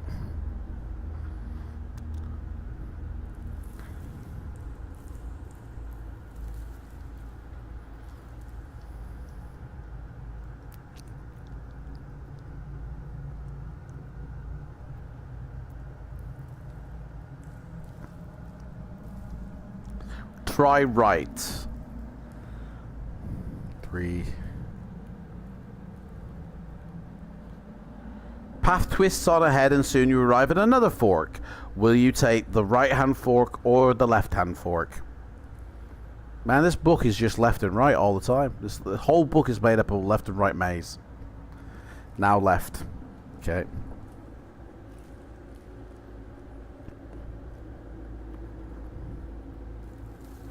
Guess what, guys? You got a choice to make.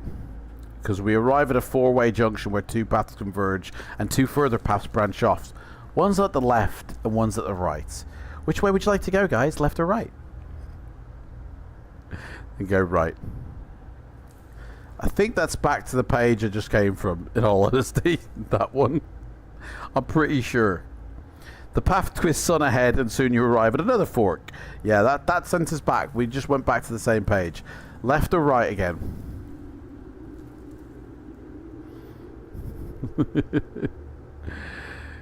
I mean, I have a feeling maybe we should pause it here and pick this up next week. And, like, I'll just get us out of the portal magically. Right, left. Yep, okay, we're going left. Because we literally are looping the same page numbers. You arrive at a four-way junction where two paths converge. One can go left, one can go right.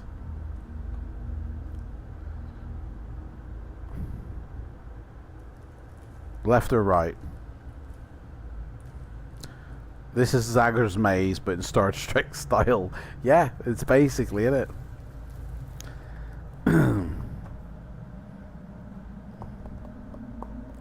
And Steve wrote the ending of Warlock of Firetop Mountain, didn't he? So he bloody put that maze in, the little swine sausage. He likes his mazes, doesn't he? He likes sending us around in circles in books. He's like, this'll fuck him up. Let's put this in.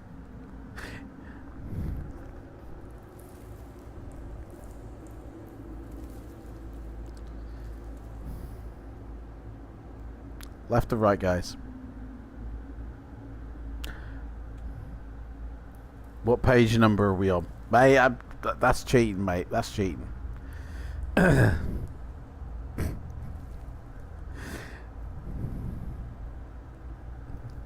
Spell Sing is Mr. Five Fingers. Hey. Fucking police. Guys, we've been busted. It's a raid. Fucking Copper's siren just outside then. Right, try right. Okay. That's actually the page I just came from, by the way. Just to let you know. We just literally bounced back and forth between two pages for the last 3 decisions. The path twists on ahead and soon you arrive at another fork. Guess what, guys? Left or right? Left or right, guys? And I'm going to tell you now, one of these will send us back to the other page that we just came from. One of these answers will. Okay? So, left or right? We'll go right. We've just come from that page. We've literally been bouncing back and forth between 2 pages for the last 4 decisions. Can I just tell you that?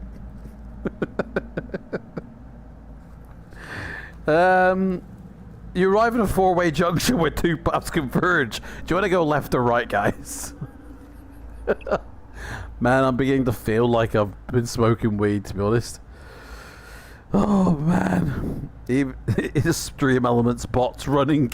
Stream Elements bots had enough, guys. It's running off. Oh, my life. Do you want to go left? Do you want to go right?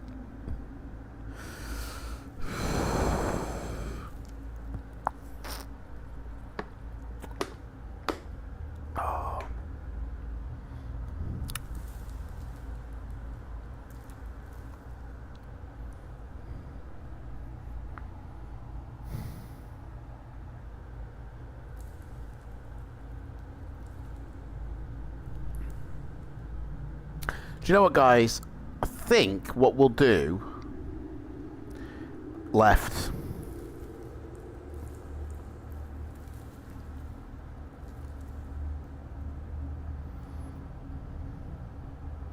Do you want to go left or right? The path continues ahead and a short distance on it forks again. You can either go left or you can go right. And if we choose one of these answers, we return to a page left again. Okay. Spellsing seems to know what he's doing. The path bends round to the right and a short distance it forks again. Will you take the left-hand fork or the right-hand fork? Left or right? Or, okay, right. Or we pause it here for next week, guys, and this becomes a part 1, part 2 situation. Because guess what? The path twists and you arrive at another fork. Right, it doesn't seem like we're getting out of this. So, here's what I propose. I can see where we are on this map here, and it does loop around like forever, okay? And we are literally bouncing between pages now. So we can either pause it here, and I will put us at the page that exits out of this fucking maze, you know what I mean, for next week, or we continue trying to get out ourselves, and maybe miraculously in a few hours beat the security guard senseless and go left. I mean, you guys are all up on the spaceship. The captain is in this little maze here, isn't it? Use the captain's map. Where do I find the payment methods page? Eh? The payment methods page? The fuck? Loxley, what are you trying to pay for, mate? I don't even know what your page you're on.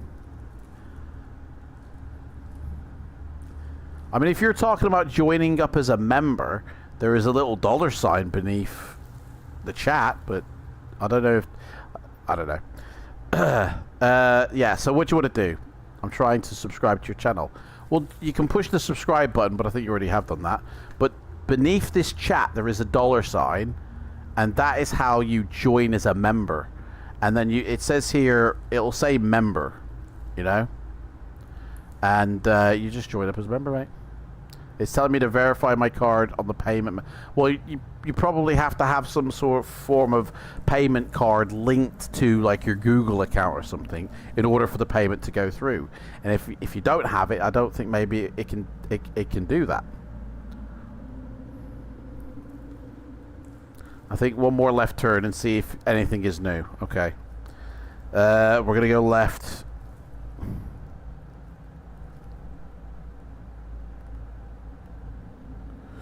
The path twist. Hey, guys! We got some extra text here I've not read before.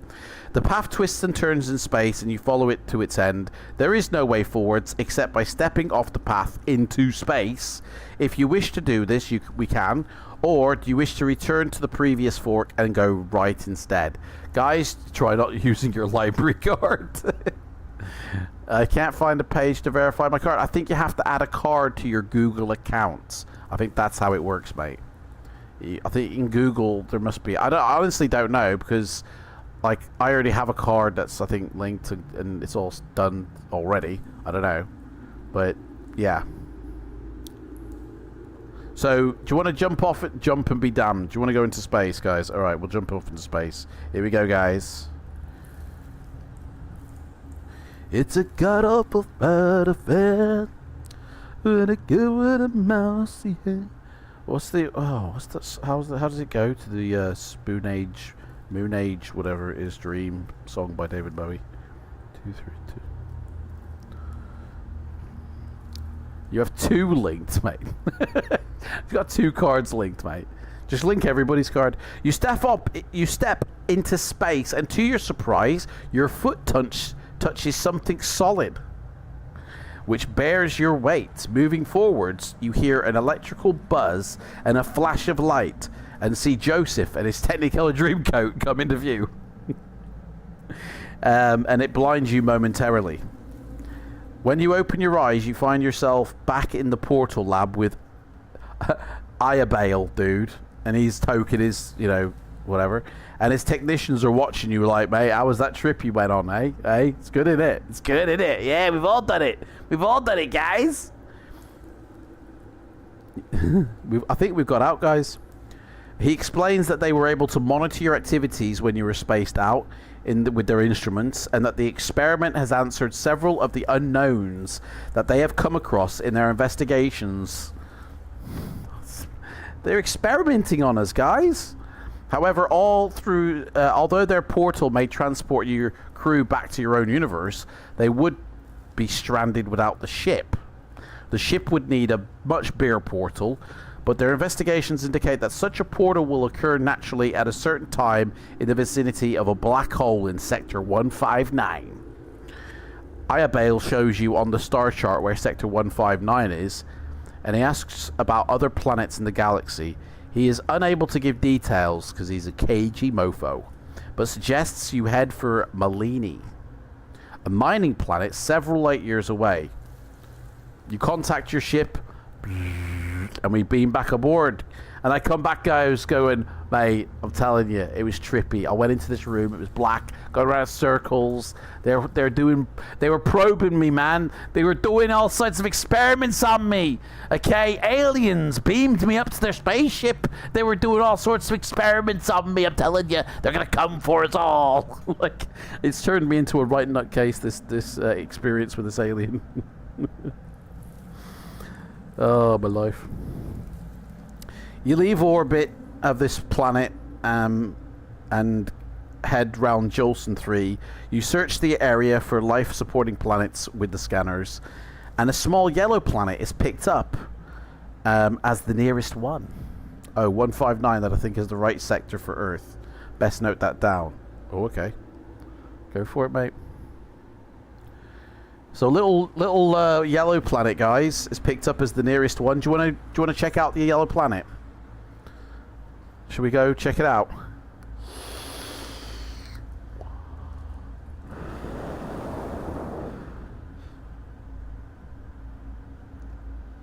Or should we just move on, it says. Avoid yellow planet. Mate, you say that like you've been here before. So we're going to continue into deep space. We're going engines deep into space, guys. Okay? So let's go. Sensors indicate that you are traveling past a large spaceport.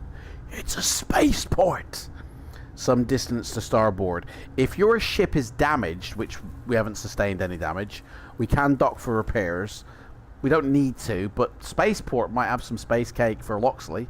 So it could have an alien as well that, you know, we might be able to rent a room with or something. So do you guys want to dock at this spaceport? See what freaky shit's going on there? Or do you want to continue onwards, guys? What do you want to do? Should we go see if they've got any cake? We can bring some cake home for Loxley, can we? Let's drop into Mos Eisley. It's basically, yeah, basically.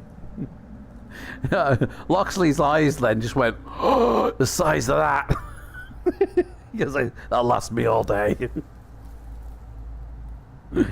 Right, guys, we're going in. Okay, we're going in. Let's drop in.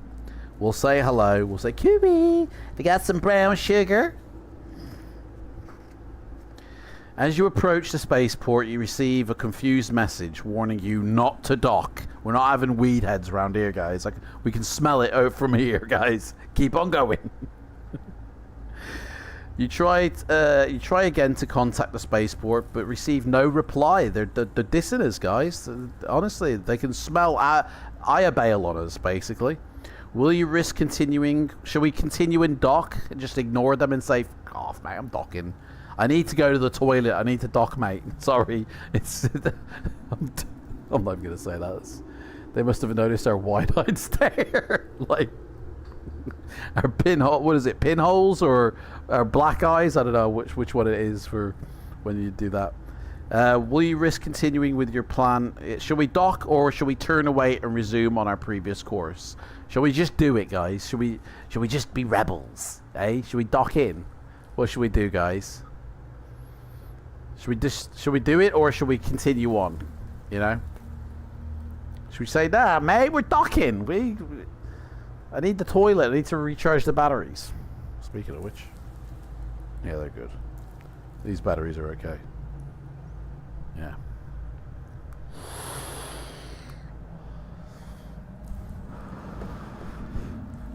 Let's make a tree and leave. Let's make like a tree and leave. Hey, why didn't you make like a tree and get out of here? It's make like a tree and leave. You sound like a damn fool when you say it wrong. Okay, we're gonna go. We're gonna resume our previous course. Okay. You take up orbit position around the large grey planet and you scan the surface. There are positive signs of intelligent life, and you try an all-frequency radio message. Sometime later, a message comes through, and you transfer it to the screen. A grey-coloured alien with a tiny round mouth and flattened nose appears on the screen. Got no little tiny mouth, not interested. Appears and introduces himself as Katats of the Malini mining outpost. It's Malini, guys. We made it. You introduce yourself. I'm Captain T. James Kirk, and you tell him of your mission. It's me and the Misfits, guys. We ain't got a clue what we're doing. You learn that Malini is a mining planet, mining malinites. Malinites. That sounds completely made up. A valuable mineral ore. He invites you down to the planet and suggests your crew may be interested in a visit as the contestants, I'm sniffing Hunger Game vibes here, sporting events arranged for the entertainment of the miners. They're in full swing. He gives you coordinates for beaming down, but interference distorts this message and you can't be certain whether he gave you the right ones or not. So if we can ignore this planet and go, no, we're not going to Hunger Game sporting events, or we can actually try and, which coordinates did he give us? Was it this? Was it that? Do you guys want to dodge this planet, or do you want to actually try and get on the planet? What do you want to do, guys? This is by memory a dodge planet with only bad things. So are we skipping this one? We're just going to go past this planet? What do you want to do, guys? Do you want to try and get down?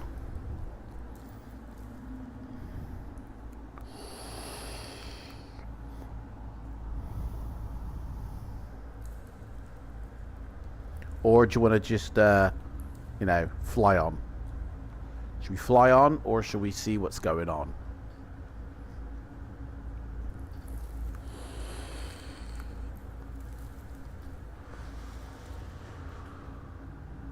You know what, this book here, yeah, let's move that slightly up. We don't need to see the 4, surely. I want to see more of the game. Yeah, there we go. Well, actually, there's a tip. Just need the tip. I think the Sentinel from the cover is on this planet. Nasty pasty. Let's leave this Charlie Manson world alone. Fly on. Okay. Here we go. Let's continue on our journey and, yeah, leave the Hills of Eyes planet to themselves. Okay. You now have 2 choices, guys, and if it's left or right, I'm still going to burn the book. You may head towards a large wheel-shaped structure hanging in space, or you may enter hyperspace. I thought it was called warp drive, like warp speed. Now it's hyperspace. Which one is it, Steve? And you may jump towards a small black planet. Guys, do we want to go to the wheelhouse, or do you want to go to the little black dot? Which one?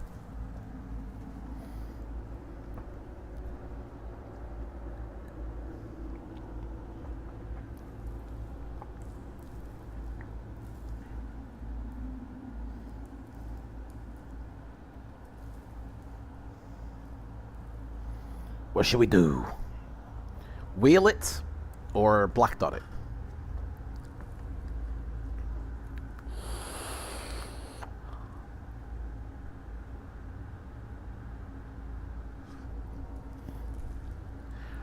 This camera's going to be covered with all gunk. Let's check out the wheel-shaped space station. Okay.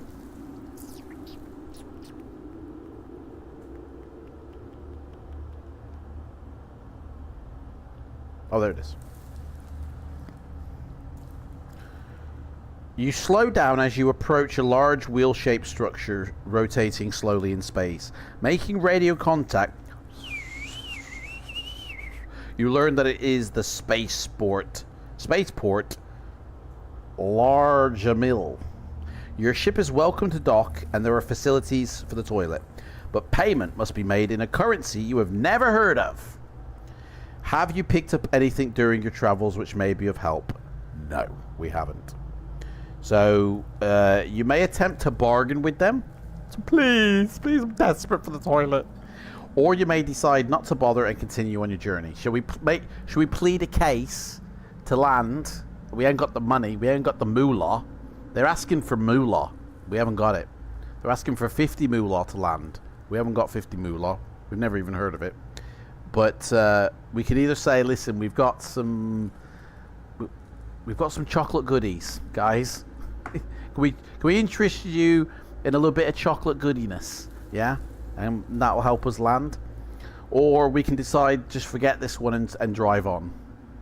Yeah? Stop off at the service station or drive on. Which one do you want to do, guys? We don't beg, fly on. Let's do a runner and crack on. Okay. Let's continue on the journey then. We don't beg. I like that. I like that thinking, guys. Never beg. Right. Your crew are becoming anxious because the weed is wearing off. They're asking about their fates. And Captain's like, I don't fucking know. I don't know. Will they be spending the rest of their lives searching in space for a dimension gate which may never appear? Tune in next week to find out. You are called on to make a statement to reassure them.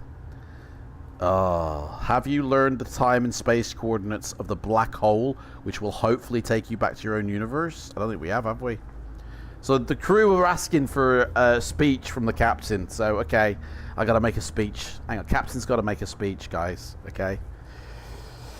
So, let's set the scene here. We're in the lunch canteen, right? Everyone's sat down at their tables.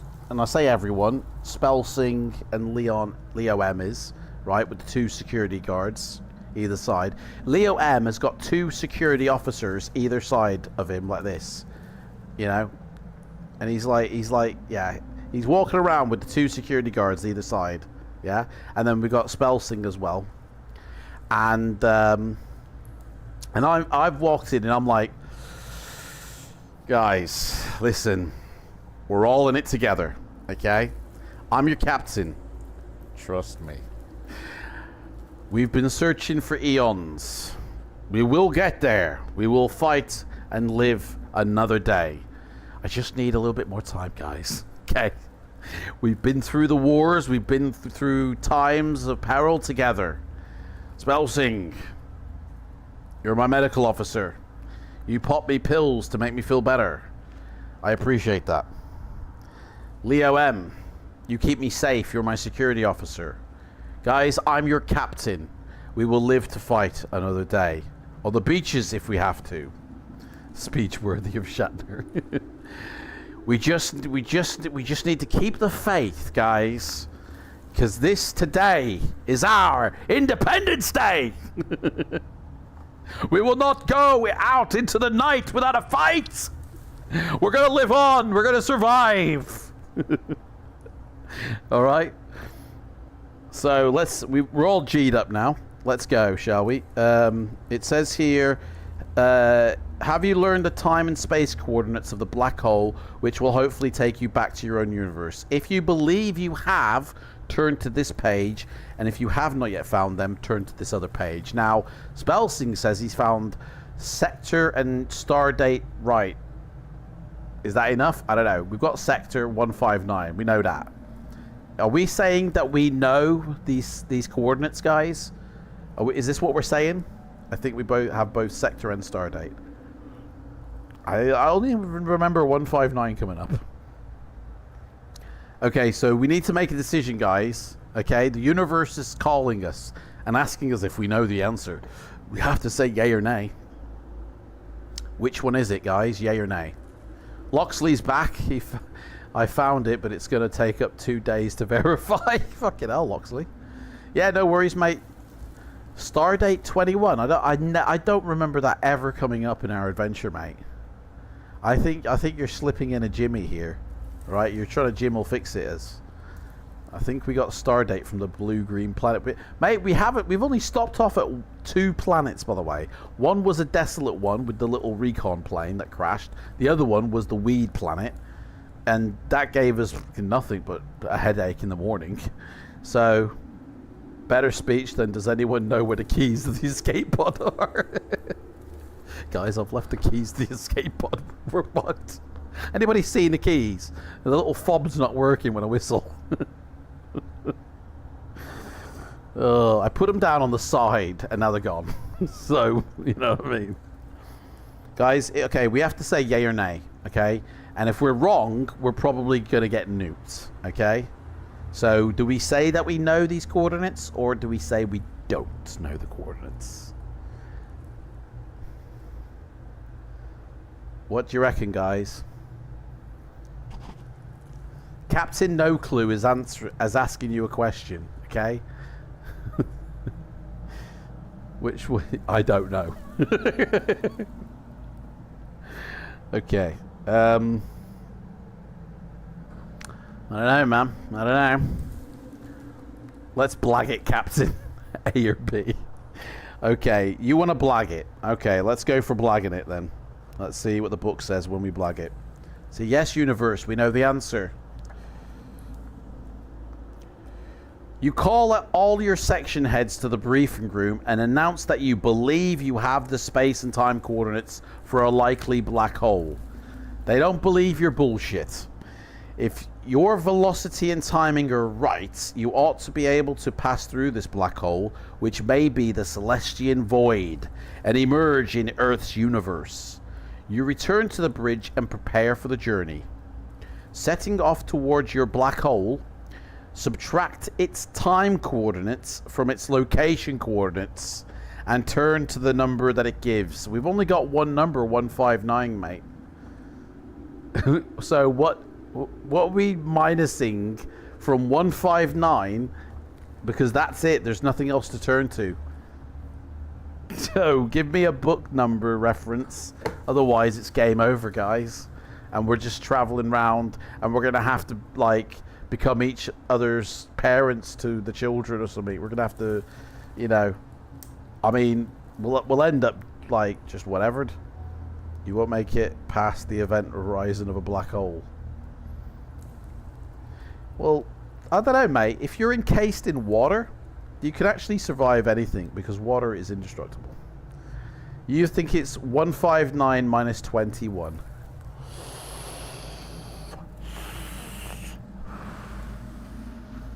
Are we going for that?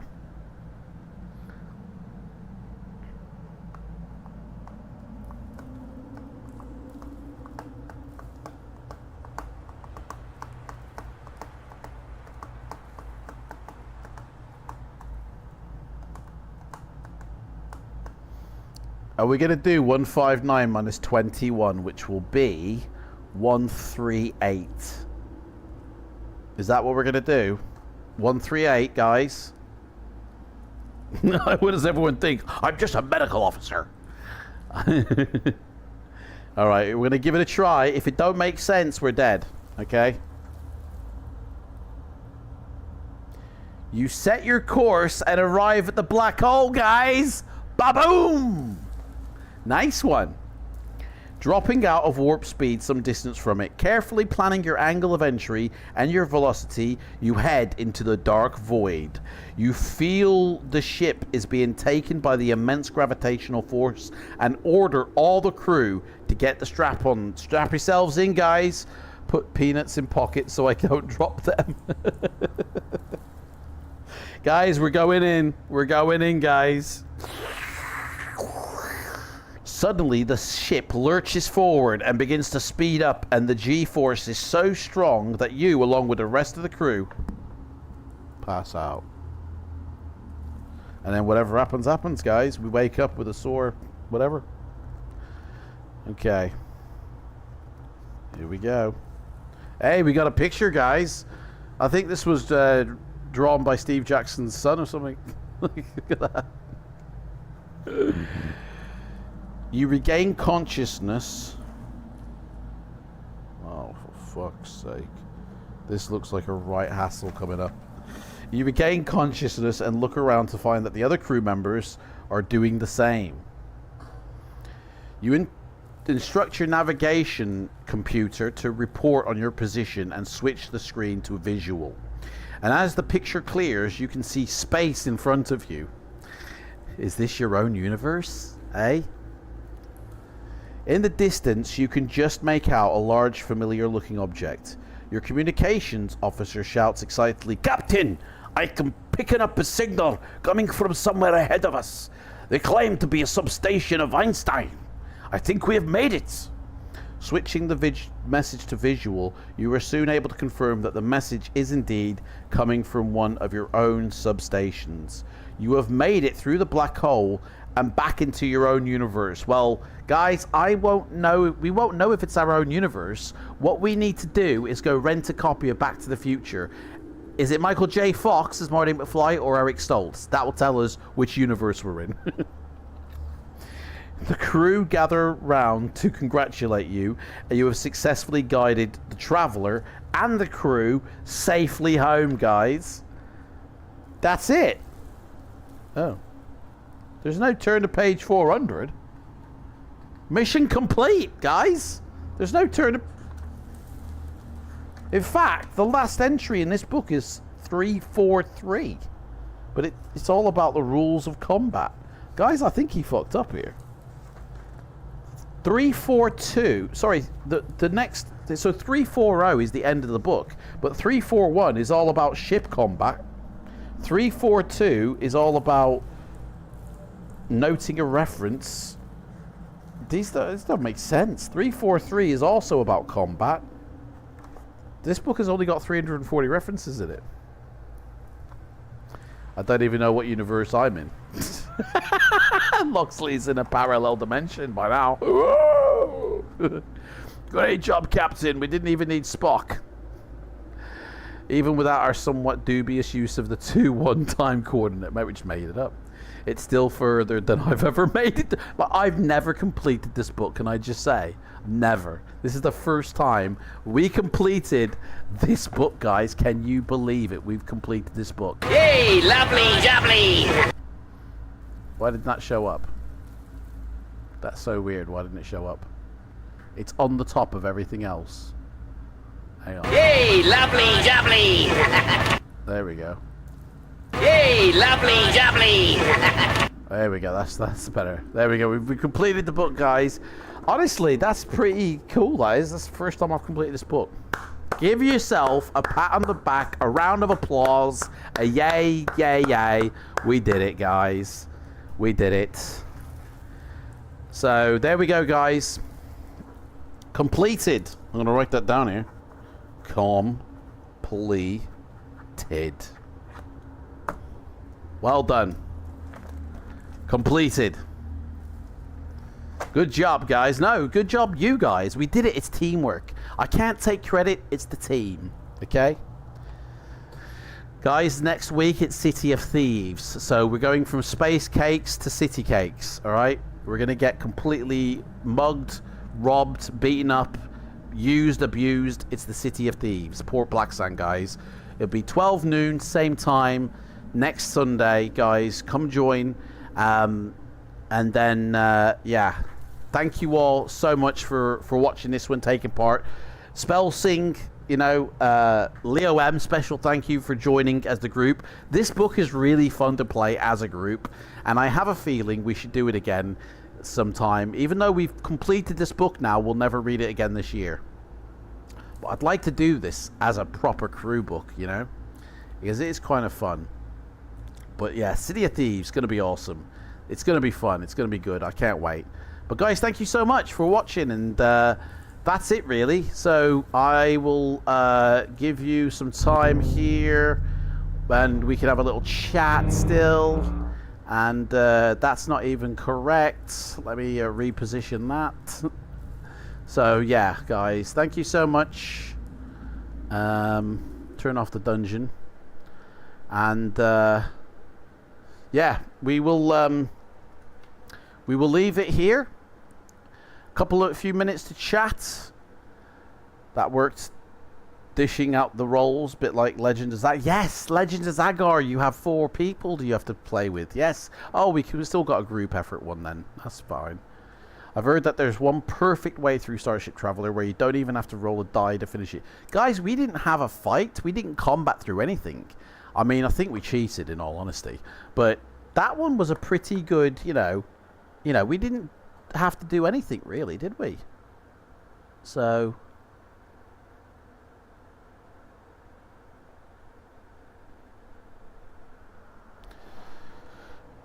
Thank you for the reads, guys. Yes, thank you, guys. I know, no space combat. But thank you, guys, for turning up. I'm going to sign off. And I'm going to say goodbye. And I shall see everybody 12 noon next week, guys. All right? Medical officer signing off. This is your captain signing off. Goodbye.